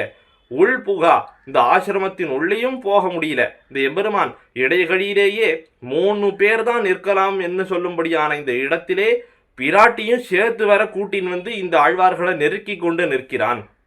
எதனால் இவர்களோட நெருக்கி நிற்கிறான் என்ன பார்த்தால், வெளியில இருக்கார்களே இந்த இடைகழிக்கு வெளியில் இருக்கக்கூடியவர்கள்லாம் யார் என்று பார்த்தால் பிரயோஜனாந்தர பரர்களான சம்சாரிகள், எதையதையோ கேட்கக்கூடியவர்கள். இப்போ தேவர்களை போல்வார், எதையதையோ கேட்பார்கள், எம்பெருமான கேட்க மாட்டார்கள். சரி, இந்த இடைகழிக்கு உள்ள இருக்கிறவர் யார்? அவர் தான் மிருகண்டு மகரிஷி. எப்பேற்பட்ட மகரிஷியாச்சே, அவரோட போய் எம்பெருமான் நிற்கலாமேனா? நிற்கலாம். ஆனால் எம்பெருமானத்தான் வேணும்னு கேட்குறார் அவரும். ஆனால் உபாயாந்தர பரர், அவர் ஒரு உபாயத்தை அனுஷ்டித்து அந்த உபாயத்தின் மூலமாக எம்பெருமானை அடைய வேணும் என்று பார்க்கிறவர். அதனாலே அவரோடையும் நிற்கக்கூடாது. இப்போ வேற யார்கிட்ட நிற்கணும் இந்த எம்பெருமான் அப்படின்னா, அனன்ய பிரயோஜனரான இந்த ஆழ்வார்கள், அவர்களோடு தான் எம்பெருமான் நிற்கணும். அனன்ய பிரயோஜனர்கள், வேறொரு பிரயோஜனத்தை விரும்பாமல் எம்பெருமானே வேணும், எம்பெருமானுடைய கிருபையாலேயே வேணும், அவன் அருளாலேயே அவன் தன்னை நமக்கு கொடுக்க வேணும் என்று விரும்பக்கூடியவர்கள், தனக்கேயாக எனை கொள்ளும் மீதே என்ன இருக்கக்கூடியவர்கள். இப்படிப்பட்ட இந்த முதலாழ்வார்கள் இடையிலே தானே நான் போய் நிற்க வேணும் என்று இந்த ஆழ்வார்களுடைய திருமேனி சம்பந்தம் அதை விரும்பி எம்பெருமான் இந்த முதலாழ்வார்களோடே சென்று நின்று கொண்டான். காமர் பூங்கோவல் இடைகழியே பத்தி நீயும் திருமகளும் நின்னாயால். இப்படி எல்லாரும் விரும்பத்தக்கதான திருக்கோவலூர், எல்லாரும் விரும்பத்தக்கதான அழகிய பூஞ்சோலைகள் நிரம்பின திருக்கோவலூரிலே ஒரு மிருகண்டு மகர்ஷி அவருடைய ஆசிரமத்தினுடைய இடைகழியிலேயே வந்து எழுந்துருள் இருந்தாயே. இதுக்கு தான் சம்ஸ்கிருதத்தில் தேகலின்னு பேர் இந்த ஸ்தானத்துக்கு. அதனாலே தானே உனக்கு தேகலீசன் என்கிற திருநாமம் ஏற்பட்டது. அப்படி இடைகழி எம்பெருமான் என்ன, அந்த எம்பெருமான அனைவரும் அழைக்கும்படியாக, இனி வருங்காலமெல்லாம் அழைக்கும்படியாக நிற்கப் போகிறேயே எம்பெருமானே. இது என்ன ஆச்சரியம்! வாசல் கடைகழியா உள்புகா. இப்படி ஒரு விஷயத்திலே ஆசை இருக்கிறதுன்னு சொன்னால் அந்த விஷயம் நம் கண்வட்டத்திலிருந்து மறையாதவாறு பார்த்துட்டே இருப்போம் இல்லையா? அதுபோல எம்பெருமான் இந்த முதலாழ்வார்களோடே நிற்கிறானாம். நீயும் திருமகளும் நின்னாயால். திவ்ய தம்பதிகள் வந்தார்கள் ஒன்னா சொல்லியிருக்கலாம், இருவரும் வந்தார்கள் சொல்லியிருக்கலாம். ஆனா நீயும் திருமகளும் நின்னாய், நீயும் நின்னாய் திருமகளும் நின்னாய் அப்படின்னு ரெண்டு பேரும் ஏன் தனித்தனியாக சொல்லி காட்டுகிறார் ஆழ்வார் என்ன பார்த்தால், இதுக்கு பலவிதமான ஆச்சரியமான அர்த்தங்களை நம்முடைய பூர்வர்கள் தெரிவித்திருக்கிறார்கள். ஏன்னா அடியார்களை ரட்சிப்பதிலே முற்பட்டிருக்கிறான் எம்பெருமான். அதை தான் இவ்வளோ நேரமாக பார்த்துட்டு இருக்கோம். அடியார்களை ரட்சிப்பதிலே எம்பெருமானுக்கு இருக்கக்கூடிய பாரிப்பு, ரக்ஷ வர்க்கத்தை காட்டிலும் ரக்ஷகனான தனக்கு இருக்கிற ஆசை அப்படின்னு பார்த்து கொண்டு இருக்கிறோம். ஆனால் அவனை காட்டிலும் பெரிய விராட்டியாருக்கு இருக்கும்படியான ஆசை. அவன் பாவமே பண்ணாலும் பரவாயில்ல, ரட்சிக்கணுங்கிற அளவுக்கு புருஷகாரம் பண்ணுறாளோ இல்லையோ, அதனாலே பெரிய விராட்டியாருக்கு இருக்கிற ஆசை. அதனால நீயும் நின்னாய் திருமகளும் நின்னாய் அப்படின்னு ரெண்டு பேரையும் தனித்தனியாக சொல்லி காட்டுறார். மத்தொன்னு, நீயும் திருமகளும். இந்த பிராட்டி தானும் எல்லா சமயத்திலும் புருஷகாரம் பண்ண மாட்டா. தன்னடியார் திறத்தகத்து தாமரையாளாகிலும் சிதகுரைக்கு மேல் என்னடியார் அது செய்யார், செய்தாரேல் நன்மை செய்தார் என்பர் போலும் என்று சொல்லும்படியாக இந்த பிராட்டி ஒரு கால் அந்த எம்பெருமான் அந்த சேத்தன இடத்துல ஒரு கோபம் கொண்டாள். இவனுக்காகலாம் நான் புருஷகாரம் பண்ணுறதா இல்லை, இவன் இப்படி பண்ணான் தெரியுமா என் இடத்துல அப்படின்னு பிராட்டியே குறை சொன்னா கூட என்னடியார் அது செய்யார்னு இந்த எம்பெருமான் தானும் புருஷகாரம் பண்ணுகிறான் சில சமயங்களிலே. அப்படி அவன் அடியார்களுடைய குற்றத்தை எம்பெருமான் சில சமயங்களிலே காண்பதில்லையே. அதே போல பிராட்டியும் பல சமயங்களிலே அடியார்களுடைய குறைகளை காண்பதில்லையே. நகஷ்டின் நாபராத்தியத்தின்னு சொன்னாலே ஸ்ரீராமாயணத்தில் திருவடியின் இடத்திலே யாருதான் குற்றம் செய்யவில்லை அப்படின்னு, இந்த உலகத்துல குற்றம் செய்யாதவன் ஒருத்தனும் இல்லையே அப்படின்னு பிராட்டி சொன்ன வார்த்தையும் நாம் காண்கிறோம் அல்லவா. இப்படி ரெண்டு பேருமாக சேர்ந்து, இந்த திவ்ய தம்பதிகள் ரெண்டு பேருமாக சேர்ந்து இந்த சேத்தனர்களை ரட்சிக்கிறதுல போட்டி போடுறார்கள். அப்படி எம்பெருமானும் பிராட்டியுமாக போட்டி போட்டுக்கொண்டு இந்த சேத்தனர்களை ரட்சிக்கிறார்கள் அல்லவா.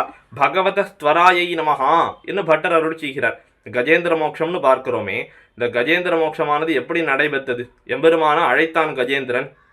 ஒருத்தரா திருநாட்டில் சொல்லி கொண்டே எம்பெருமான் கிளம்பினானா பிராட்டியின் இடத்துல. அப்படி ஒருத்தன் கூப்பிடுறான், ஒரு நிமிஷம் நான் போயிட்டு வந்துடுறேன் அப்படின்னு சொல்லிட்டு போனாரானா? சொல்லிட்டு போகல. தன்னுடைய பாதுகைகளை எல்லாம் தரித்து கொள்ளவில்லை, வஸ்திரங்களை எல்லாம் சரிவர தரித்து கொள்ளவில்லை, திருமண்காப்பு ஒழுங்காக இட்டு கொள்ளவில்லை. யாருக்கும் சேர முதலியாருக்கு தகவல் தெரியல, திருவனந்தாழ்வானுக்கு தகவல் சொல்லல, கருடாழ்வானுக்கும் தகவல் தெரியல. வா கிளம்பலாம் அப்படின்னு ஏறி உட்காந்துட்டார் பெருமாள். எங்க போனோன்னு கூட சொல்லல, அப்படியே போனார். ஆனா ரொம்ப வேகமாக போக முடியல கருடனாலே. இவ்வளோ வேகம், இதுக்கு மேலே என்னால் வேகமாக போக முடியாதுன்னு கருடன் சொல்ல, அந்த கருடனையும் சேர்த்து தந்தோட தூக்கிட்டு போய் அந்த கஜேந்திரன் திருமுன்பே எம்பெருமான் இருக்கிறானா. அந்த அளவுக்கு வேகம் எம்பெருமானுக்கு. அந்த கஜேந்திராழ்வான ரட்சிக்கணுங்கிறதுக்காக இப்படி பகவதா துவராயை நமகான்னார் பராசர பட்டர். எம்பெருமானே, நான் உன்னை வணங்கவில்லை, எங்களை ரட்சிக்க வேணும்னு ஒரு வேகத்தோட நீ வர்ற பத்தியா, அந்த வேகத்தை வணங்குகிறேன்னார். அப்படி அந்த ரக்ஷகத்துவம் அப்படிங்கிறதுல எம்பெருமான் காட்டுகிற வேகம், அதை காட்டிலும் பிராட்டி ஒரு வேகம் காட்டினா ஸ்ரீராமாயணத்திலே. அக்ரதஸ்தே கமிஷ்யாமி, எம்பெருமானே நீ காட்டுக்கு போறியா, பரவாயில்ல, உனக்கு முன்னாடி நான் காட்டுக்கு போறேன் அப்படின்னு உனக்கு முற்பட்டு நிற்கக்கூடிய பிராட்டி. மற்றும் இந்த எம்பெருமான் தானே எப்படிப்பட்டவன், நஜீவேயம் க்ஷணமப்பி, பிராட்டியை பிரிந்து கணநேரம் கூட வாழ மாட்டேன்னு சொன்னானோ இல்லையோ, அப்படிப்பட்ட நீயும் அகலகில்லே நிறையும் என்று எப்போதும் சொல்லி கொண்டிருக்கும் கூடிய பிராட்டியும். என்ன இப்படி இந்த ரெண்டு பேருக்கும் இருக்கும்படியான சேர்த்திய பாருங்கோ. ரக்ஷிய வர்க்கத்தை ரட்சிப்பதிலே ரெண்டு பேரும் போட்டி போட்டுண்டு நமக்கு ரக்ஷணத்தை பண்றார்களே, அப்படிப்பட்ட அந்த பொருத்தத்தோடு கூடின திவ்ய தம்பதிகள் இருவரும் நீயும் திருமகளும் நின்னாயால் எங்களோடே சேரப்பெற்ற உகப்பின் மிகுதியாரே, இனிமேல் எக்காலத்திலிருந்தும் இங்கிருந்து நகரவே முடியாதபடியாக ஒரு ஸ்தாவர பிரதிஷ்ட போல இந்த இடத்துல நிற்கிறீர்களே, இனி நின்னாயால் இடைகழியே பத்தி இனி நின்னாயால் எங்களுடைய அடிச்சுவட்டை மோந்து கொண்டு. இது ரொம்ப ஆச்சரியமான ஒரு அர்த்த விசேஷம். சிறிய திருமடலிலே திருமங்கையாழ்வார் பல திவ்யதேசங்களை வரிசையாக அருளிச்சுகிறார். பல பேருக்கு தெரிஞ்சிருக்கும். சீரார் திருவேங்கடமே, திருக்கோவலூரே, மதில் கட்சி ஊரகமே பேரகமே, பேரா மருதிருத்தான் வெள்ளரையே வெக்காவே, பேராலி தன்கால் நரையூர் திருப்புலியூர், ஆராமம் சூழ்ந்த அரங்கம், இப்படி பல திவ்யதேசங்களை அருளிச்சுகிறார் இல்லையா. அதில் சீரார் திருவேங்கடமே, எம்பெருமானுடைய இந்த எம்பெருமான் திருமங்கையாழ்வாருக்கு அனுகிரகம் பண்ணலை, அவருக்கு முகம் காட்டலை. அதனால இது யார் இடத்துலலாம் நான் போய் சொல்ல போறேன்னா, சீரார் திருவேங்கடமே, பல அடியார்கள் சேரும்படியான அந்த திருமலையில போய் சொல்ல போறேன். திருக்கோவலூரே, பல அடியார்களுக்காக அல்லாமல் முதலாழ்வார்கள் அனன்ய பிரயோஜனரான 3 பேர், அவர்களுக்காக இன்னளவும் அவர்கள் நின்ன இடம் இது அப்படிங்கிறதுக்காக அவர்கள் நின்ன அந்த மண் மனத்தை முகந்து கொண்டு நிற்கிறானே இந்த எம்பெருமான், அந்த இடத்துல திருக்கோவலூர்ல போய் சொல்ல போறேன். இனி வருங்காலம் எல்லாம் இன்னைக்கு நிற்கிறார் தேகடீச பெருமாள். இந்த முதலாழ்வார்கள் அவர்களுடைய மண் மனத்தை முகந்து கொண்டு அவ்விடத்திலே தானே திவ்ய பிரபந்தமே அவதரித்தது. அந்த திருக்கோவலூருங்கிற அந்த திராவிட வேதத்தினுடைய அவதார ஸ்தலம், அந்த அருளிச்செயலுடைய பிறந்தகத்திலே எம்பெருமான் நிற்கிறான்.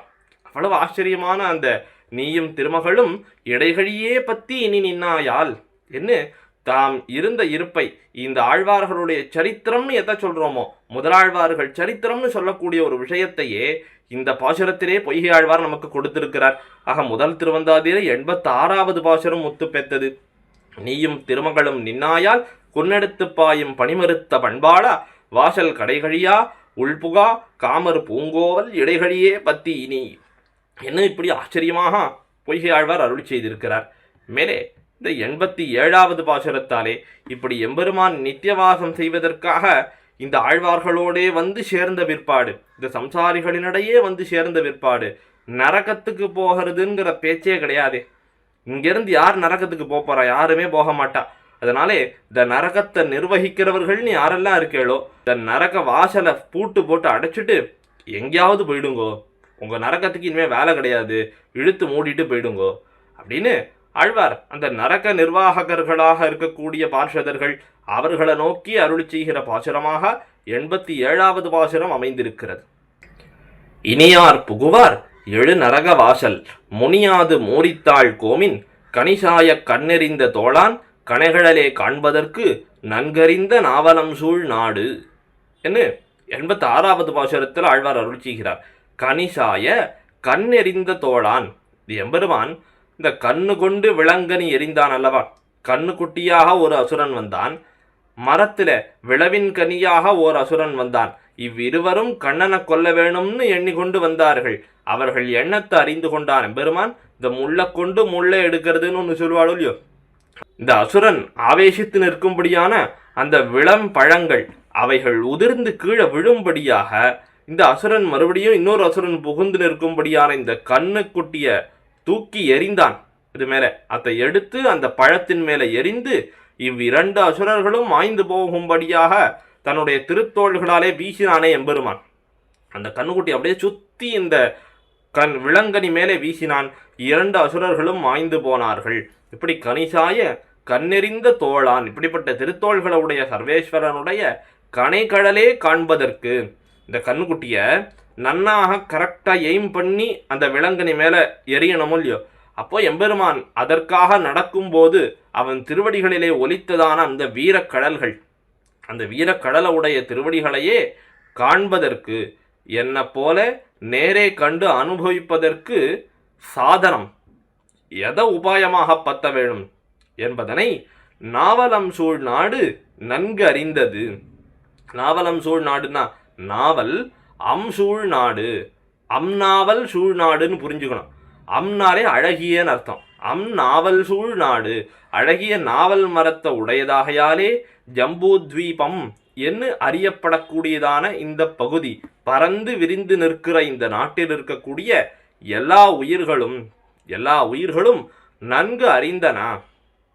எது இதுக்கு உபாயம்? இந்த எம்பெருமான் திருவடிகளை நன்னாக நாம் சேவித்துக் கொள்ளுவதற்கு எது நன்னாகன உபாயம் என்று இந்த நாட்டில் இருக்கிற எல்லா உயிர்களும் அறிந்து கொண்டனா அப்படின்னா எதை சொல்றார்? அந்த உபாயந்தானும் எது என்று பார்த்தால், அந்த எம்பெருமான் உகந்தருளின நிலங்கள் என்று சொல்லும்படியான இந்த திருக்கோவலூர் முதலான திவ்வதேசங்கள், திருக்கோவலூரை ஒட்டி இருக்கிற அதனுடைய சம்பந்தம் கூடியிருக்கிற திவ்வதேசங்கள், இவைகளில் வசிப்பதே அந்த எம்பெருமானுடைய திருவடிகளை காண்பதற்கான உபாயம்.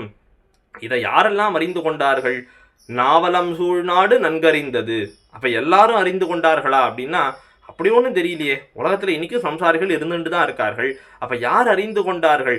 நாடுன்னு ஆழ்வார் எந்த நாட்டை சொல்றார் அப்படின்னா, அப்பிள்ளைங்கிற ஆச்சாரியர் ஆச்சரியமாக வியாக்கியானம் பண்ணி இருக்கிறார் இவ்விடத்திலே. அந்த நாடுன்னா என்ன அர்த்தம் அப்படின்னா, ஆழ்வார்களும் அருளிச் செயலும் நடையாடும் இடமே நாடு, அல்லாதவிடம் காடு. அப்படி அப்பிள்ளைங்கிற ஆச்சாரியர் அப்படி நன்கறிந்த நாவலம் சூழ் நாடு, நாடுனாலே ஆழ்வார் அருளி செயல்கள் நடையாடுற இடம்தான்ங்கிறது தான் ஆழ்வாருடைய திருவுள்ளம். அப்படி அந்த நாடானது அறிந்து கொண்டது. இந்த திவ்வதேச வாசம், இந்த எம்பெருமான் உகந்தருடைய நிலங்களிலே வசித்தல், அவ்விடங்களே அவனுக்கு கைங்கரியம் செய்தல் அப்படிங்கிறது தான் இதுக்கு உபாயம் என்ன இதனை நன்கு அறிந்தனா. இந்த கொடு நரகமான இந்த சம்சாரமாகவே இருந்தாலும் எம்பெருமான் வசிக்கக்கூடிய திவ்வதேசம்ங்கிறதாலே இவ்விடத்தை விட்டு போகக்கூடாது.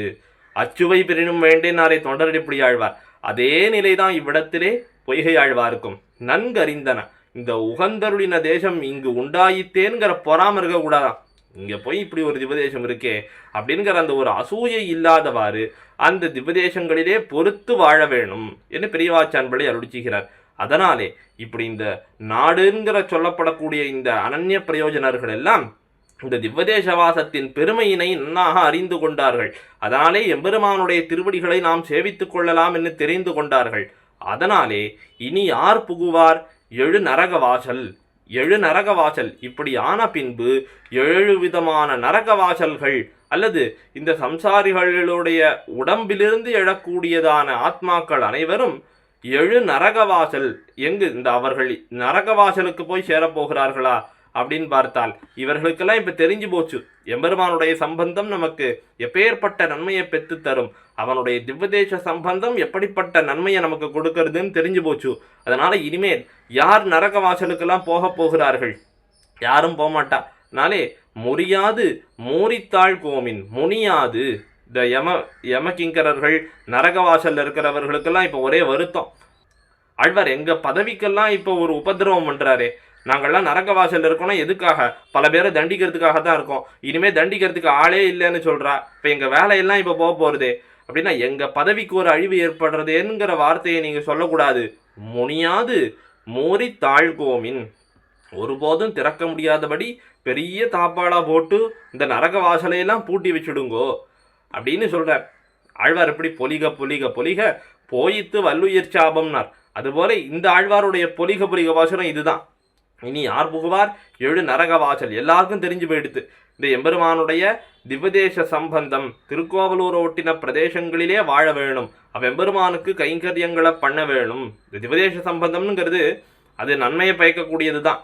ஆனால் அந்த திவ்யதேச சம்பந்தமானது அந்த உபாயமாக இல்லாமல் அதையே பிரயோஜனமாக கொண்டு அந்த திவ்யதேச வாசத்தாலே நமக்கு மேலும் மேலும் ஏற்படக்கூடியதான அந்த கைங்கரிய வர பிராப்தியை பெற வேணும்.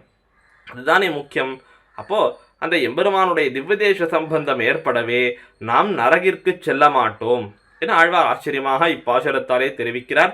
87வது பாசுரத்தாலே, இனி யார் புகுவார் எழு நரக வாசல் முனியாது மூரி தாழ்கோமின் கனிசாய கண்ணெறிந்த தோளான் கணைகடரே காண்பதற்கு நன்கறிந்த நாவலம் சூழ் நாடு என்ன எல்லாருக்கும் தெரிந்துவிட்டது என்று சொல்றார். இப்படி திருக்கோவலூரோடு சம்பந்தம் உடையதான திவ்யதேசங்களிலே வாழ்ந்தும் சில பேர் பகவத் விஷயத்தை இழந்தார்கள்.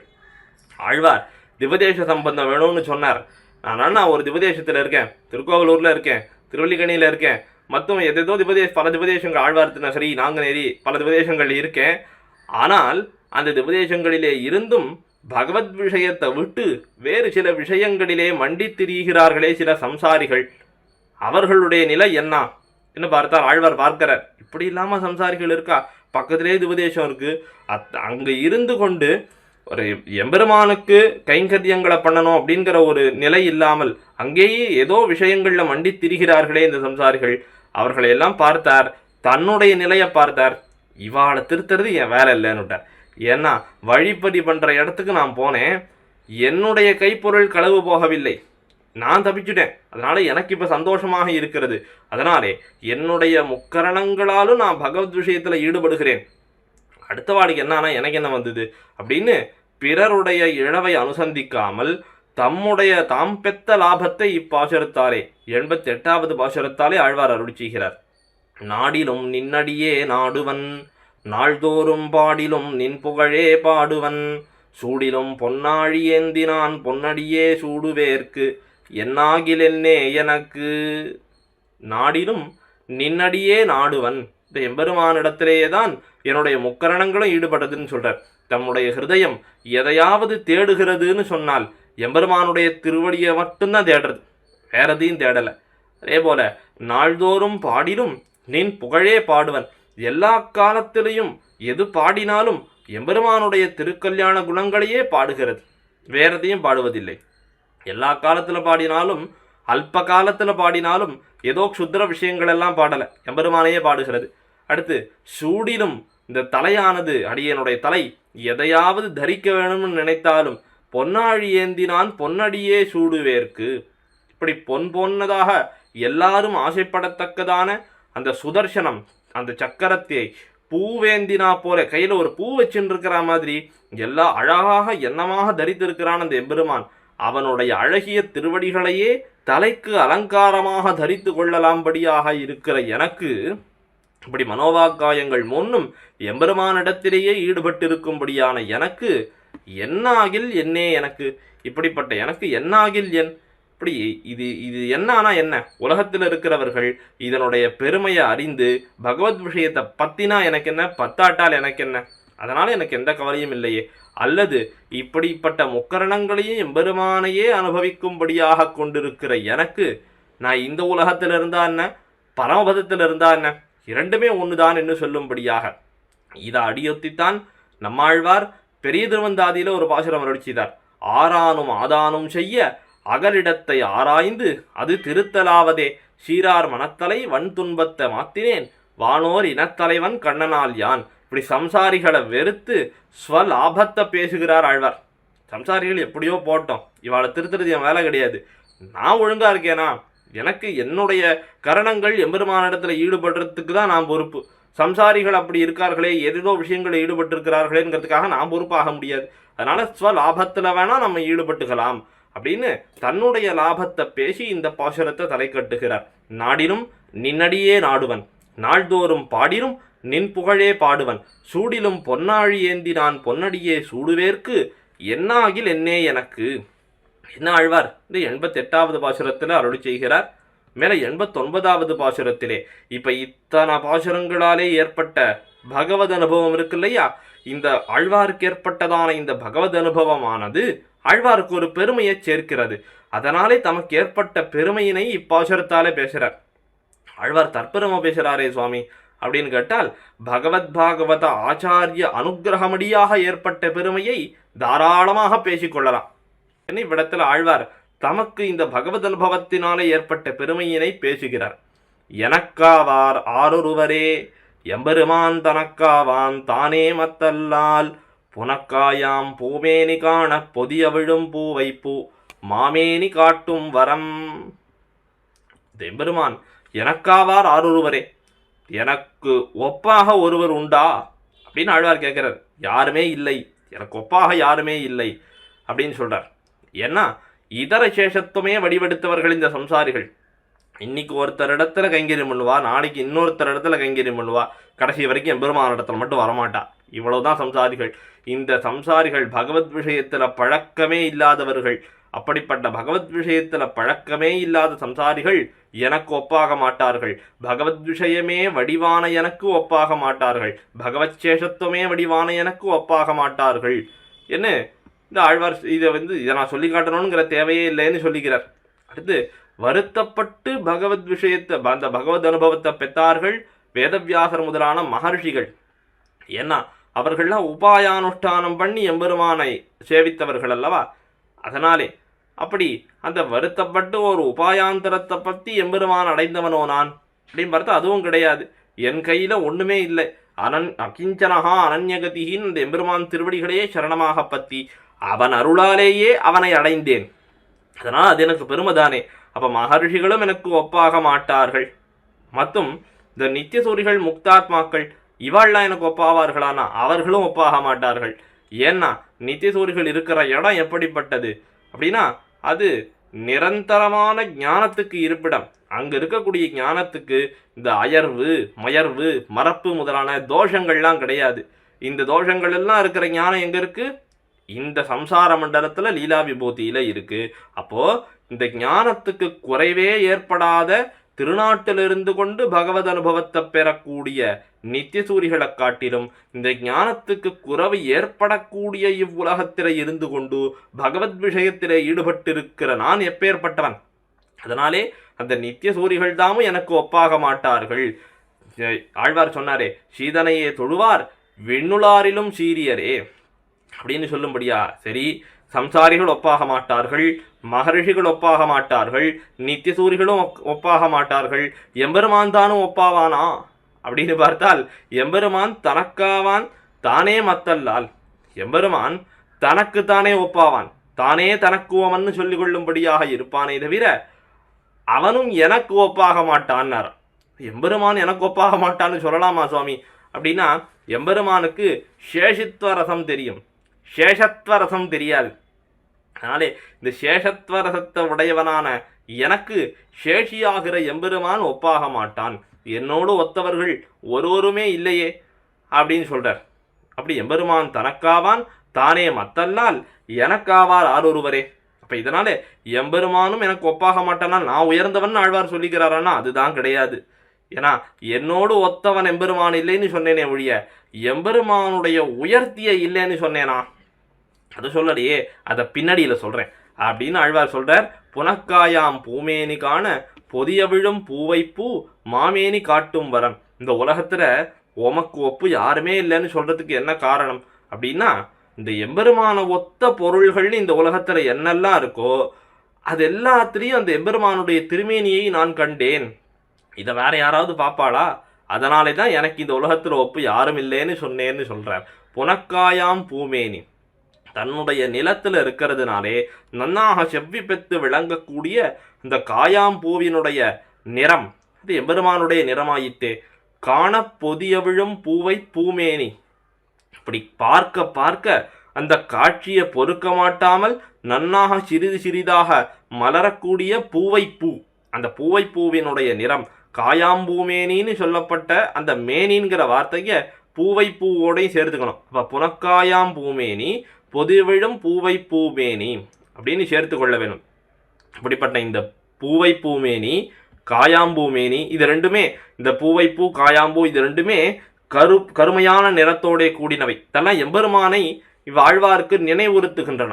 இதைத்தான் பல பாசுரங்களிலே ஆண்டாள் தானும் நாச்சியார் திருமொழியில் அருளி செய்திருக்கிறாள். கருவிளையொன் மலர்கள் காயா மலர்கள் திருமால் உருவழி காட்டுகின்றீர் எனக்கு உய்வழக் குன்னுரையீர் என்று சொல்லுகிறாள். மத்தும் பைம்பொழில் வாழ் குயில்காள் மயில்காள் ஒன் கருவிளகாள் வம்பக் களங்கனிகாள் வண்ணப் பூவை நறுமலர்கள் இனி இப்படி சொல்லப்பட்ட அந்த கார் உருவம் ஆழ்வாரும் பெரிய திருவந்தாதியில காட்டுகிறாரே. கொண்டல்தான் மால்வரைதான் மா கடல்தான் கூர் இருள்தான் வண்டரா பூவைதான் மத்துத்தான் கண்டனாள் காருருவம் காண்தோறும் நெஞ்சோடும் கண்ணனார் பேருருவென் நெம்மை பிரிந்து இனி இப்படி ஆழ்வாரும் ஆண்டாளும் அருளி செய்திருக்கக்கூடிய அந்த கரிய உருவங்கள் எல்லாவற்றையும் இவ்விடத்துல சொன்னதாக கொள்ள வேணும். இப்படி பொதிய விழும் பூவை பூமேனி மாமேனி காட்டும் வரம் மாமேனி வரம் காட்டும் அப்படின்னு புரிந்து கொள்ள வேணும். இந்த கரிய உருவங்கள் எல்லாம் எம்பெருமானுடைய அந்த இருளன்ன மாமேனியை நன்னாக காட்டக்கூடியவையாக இருக்கின்றனவே. இப்ப இந்த வரம் மாமேனி காட்டும் வரம் மா அப்படிங்கிற இந்த இரண்டு வார்த்தைகளுமே சிறப்பை குறிக்கக்கூடியது. ஆக எம்பெருமானுடைய திருமேனியானது மிகச்சிறந்த திருமேனி. அப்ப வரம் காட்டும் தன்னிடத்திலே தெளிவாக காட்டக்கூடியதாக இந்த புஷ்பங்களுடைய நிறங்கள் எல்லாம் அமைந்திருக்கின்றன. அப்போ இந்த புஷ்பங்களை பார்க்கிற காலத்திலே எல்லாம் எம்பெருமானுடைய திருமேனியே தான் எனக்கு தெளிவாக தெரிகிறது. அப்படிப்பட்ட எனக்கு ஒப்பாவார் யார் என்று ஆழ்வார் ஆச்சரியமாக இவ்விடத்திலே கேட்கிறார். நம்ம பரமபுருஷனை ஞானத்தின் மாத்திரமாகவே இப்படி கண்டு அனுபவித்து அதை கண்ணால பார்க்காத குறையெல்லாம் தீர இந்த புஷ்பங்கள் எல்லாம் அந்த எம்பெருமானை எனக்கு நினைவுறுத்துகின்றன என 89வது பாசுரத்திலே ஆழ்வார் அருளி செய்து இப்படி காண்கிற பொருள்களிலெல்லாம் எம்பெருமானை காண்பதினாலே எனக்கு ஒப்பாவார் யாரும் இல்லையே என்று தம்முடைய பெருமையை பேசுகிறார். எனக்காவார் ஆரொருவரே எம்பெருமான் தனக்காவான் தானே மத்தல்லால் புனக்காயாம் பூமேனி காண பொதிய விழும் பூவைப்பூ மாமேனி காட்டும் வரம் என அருளி செய்தார்.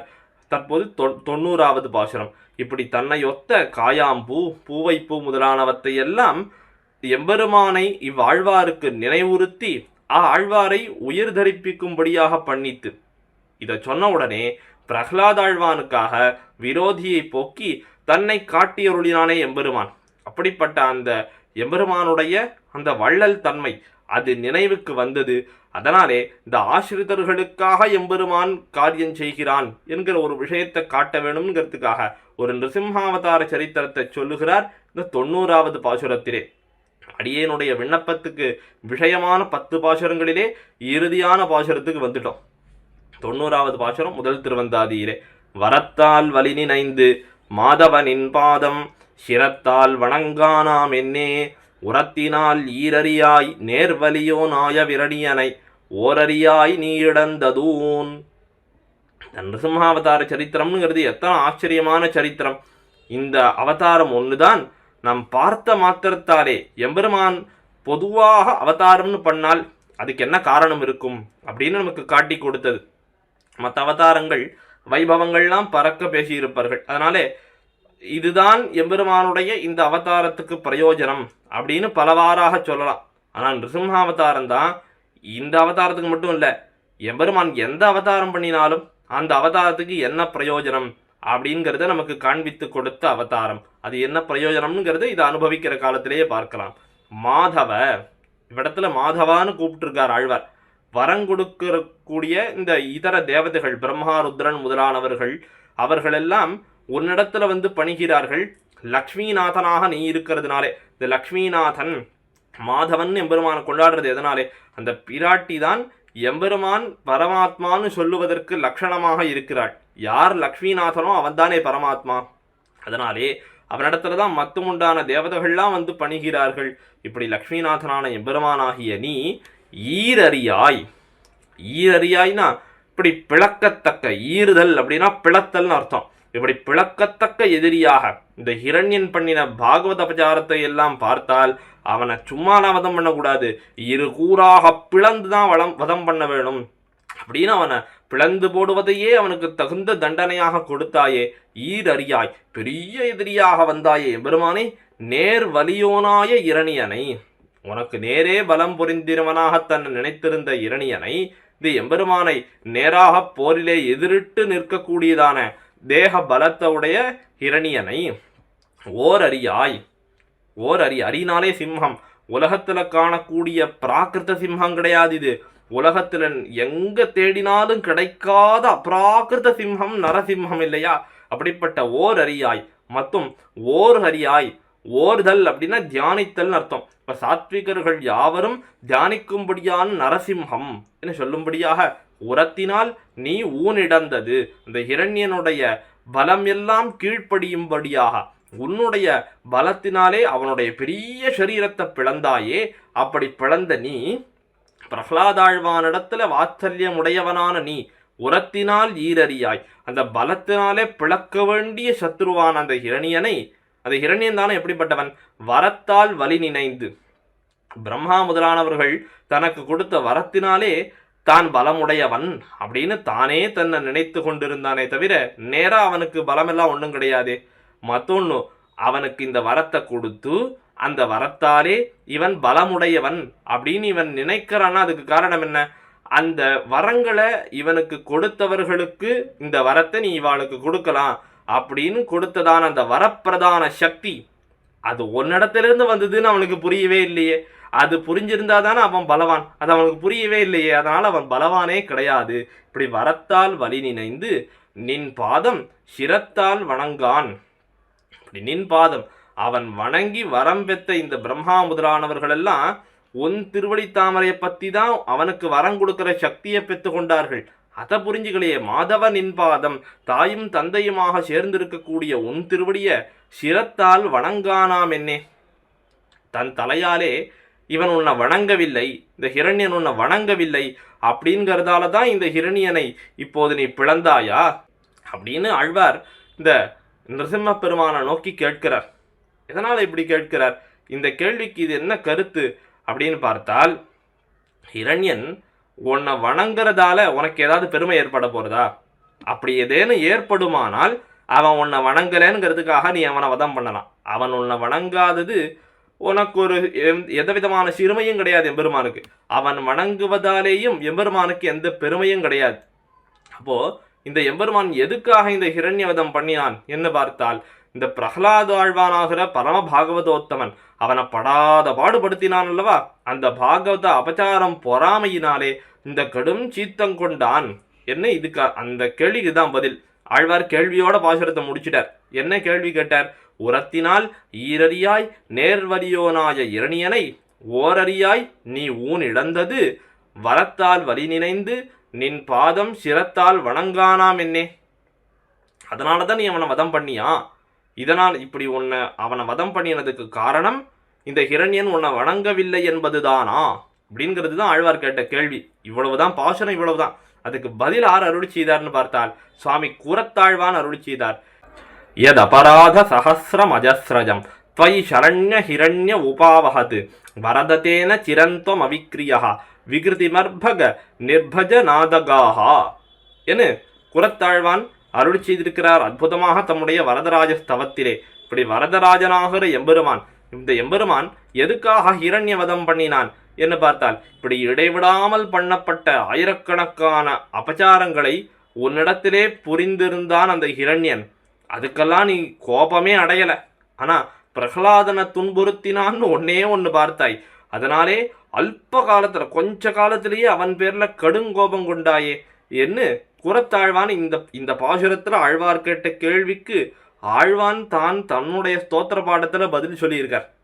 எம்பெருமானுடைய அவதாரங்கள் எல்லாவற்றுக்கும் பிரயோஜனம் என்ன அப்படின்னு பார்த்தால், ஈஸ்வரன் அவதரித்து பண்ணின ஆணை தொழில்களெல்லாம் பாகவதாபச்சாரம் பொறாமையாலே என்ன ஜீயர் அருளி செய்வர் என்று பிடலோகாச்சாரியர் சொல்றார்.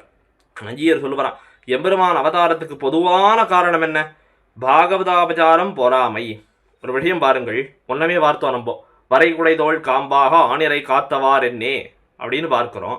அப்போ அந்த இந்திரன் கல்மழையாக பொழிந்தான், ஆசிரிதர்களுக்கெல்லாம் நலிவை ஏற்படுத்தினான் அப்படின்னு பார்க்கிற போது எம்பெருமான் பேராழி கொண்டபிரான் அந்த திருவாழியை கொண்டு இந்திரனை முடித்திருக்க வேண்டியது தானே. இதை பண்றதுக்கு அவன் கண்ணனாக அவதாரம் பண்ணணும் அல்லது ஹிரண்யனவதம் பண்றதுக்கே நரசிம்மனாக அவதாரம் பண்ணணுங்கிற தேவை எம்பெருமானுக்கு கிடையாது. அவன் சர்வசக்தன். அப்படி சர்வசக்தனான எம்பெருமான் எதுக்காக அவதாரம் பண்ணி இப்படிப்பட்ட செயல்களை செய்ய வேணும்? ஒரு ராவணவதம் பண்றதுக்கோ கம்சவதம் பண்றதுக்கோ ராமனும் கண்ணனும் எதுக்கு அவதாரம் பண்ண வேணும்? அதை திருநாட்டில் இருந்தவாறே தன்னுடைய சங்கல்ப மாத்திரத்தாலே அவர்களை மாண்டு போகும்படியாக பண்ணலாமே. இதுக்கு காரணம் என்னன்னு கேட்டால், கண்ணன் கீதையில் அருள் செய்திருக்கான், பரித்ராணாய சாதுனாம் விநாசாயச்ச துஷ்கிருதாம் எம்பெருமான் அவனுடைய அவதார பிரயோஜனத்தை தெரிவிக்கிறான். இந்த துஷ்கிருத்துகளை விநாசம் பண்றது அத்தனை கஷ்டமான காரியம் ஒன்றும் கிடையாது. தன் இருந்த விடத்துல சங்கல்ப மாத்திரத்துல எம்பெருமான் பண்ணிடலாம். இந்த சாது பரித்திராணம்னு ஒன்று இருக்கு பாருங்கள், அதுதான் இருக்கிறதுலேயே கஷ்டமான காரியம். என்னன்னா அதுதான். ஏன்னா அந்த சாதுக்கள் அடியார்கள், இப்போ முதலாழ்வார்களே இருக்கார்கள். நெடி நின்ன நெஞ்சமேனின்னார் ஆழ்வார். நீ இன்னும் எந்த எம்பெருமானை காணவே இல்லையேன்னார். அப்போ காணவே இல்லையேன்னு சொன்னால் நீ சாஸ்திர பிரகாரமே தெரிஞ்சுக்கோன்னு எம்பெருமான் விட்டுட்டானா, உடனே இவர்கள் எங்கே இருக்கார்கள்னு தேடிட்டு வந்து திருக்கோவலூரில் வந்து நிற்கிறாரே. அப்போ இதுலேருந்து என்ன தெரிகிறதுன்னா, அடியார்களை வாழ்விக்க வேணும் என்னால் எம்பெருமான் நேராக வந்தால் தான் உண்டு. அவர்களுடைய விரோதிகளை அழிக்க வேணும் என்னால் ஒரு சங்கல்பம் பண்ணால் கூட போகிறோம். இவ்வளோதான் விஷயம். அப்போது அந்த அடியார்களுக்கு முகம் காட்ட வேணும். அப்போதுதான் அவ்வடியார்கள் வாழ்ந்து போவார்கள். அப்போ அடியார்களை வாழ்விக்கிறதுக்காக எம்பெருமான் நேர வருகிறான். நம்ம இடத்துல எத்தனை காருண்யம் பாருங்கள். நம்ம பார்க்கணுங்கிறதுக்காக நேர வருகிறான். நேர வந்து தன்னுடைய உடம்பு நோவ ஆசிரித விரோதிகளையெல்லாம் வதம் செய்கிறான் எம்பெருமான். இவைகளெல்லாம் எம்பெருமான் தன் அடியார்களுக்காக செய்தவைகள், தன் அடியார்களுடைய நன்மையின் பொருட்டு செய்தவைகள், அவர்களுக்கு முகங்காட்டி அவர்களை வாழ்விக்கிறதுக்காக செய்தவைகள் அப்படிங்கிறத நாம் நன்னாக புரிந்து கொள்ள வேண்டும். ஆக இப்படிப்பட்ட இந்த பகவத் அனுபவமானது பொய்கையாழ்வார் அருள் செய்த முதல் திருவந்தாதியிலே நமக்கு கிடைத்திருக்கிறது. 90வது பாசுரமும் நிறைவு பெற்றது.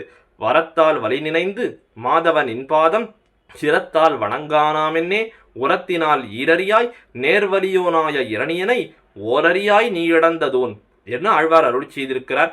ஆக இன்னைய தினம் இந்த முதல் திருவந்தாதியிலே 81வது பாசுரம் தொடங்கி 90வது பாசுரம் அளவாக அதனுடைய அர்த்த விசேஷங்களை பூர்வர்களின் வியாக்கியானங்களின் துணை கொண்டு அடியனுடைய சிற்றறிவுக்கு எட்டின அளவிலே விண்ணப்பம் செய்திருக்கிறேன். இதில் குறைகள் ஏதும் இருக்குமேயானால் பெரியோர்கள் யாவரும் அடியனை திருத்தி பணி கொள்ள வேணுமாய் பிரார்த்தித்து அடியனுடைய இந்த உரையினை முடித்துக் கொள்ளுகிறேன். விஜாபனம் யதிதமத்யது மாமகீனம் அங்கீகுருஷ்வ யதிராஜ தயாம்புராஷே அக்ஞோயமாத்ம குணலேஷ விவர்ஜிதஸ்ச தஸ்மாதனன்ய சரணோ பவதீதி மத்வா. ஆழ்வார் திருவடிகளே சரணம், எம்பெருமானார் திருவடிகளே சரணம், ஜீயர் திருவடிகளே சரணம். பற்பமென திகழ் பைங்கழலும் தன் பல்லவமே விரலும். பற்பமென திகழ் பைங்கழலும் தன் பல்லவமே விரலும். பாவனமாகிய பைந்துவராடை பதிந்த மருங்கழகும். பாவனமாகிய பைந்துவராடை பதிந்த மருங்கழகும். முப்புரி நூலோடு முன்கையில் ஏந்திய முக்கோல் தன்னழகும். எப்பொழுதும் யதிராசன் வடிவழகு என் இதயத்துள்ளதால் இல்லை எனக்கெதிர், இல்லை எனக்கெதிர், இல்லை எனக்கெதிரே. இல்லை எனக்கெதிர், இல்லை எனக்கெதிர், இல்லை எனக்கெதிரே. இல்லை எனக்கெதிரே, இல்லை எனக்கெதிரே, இல்லை எனக்கெதிரே.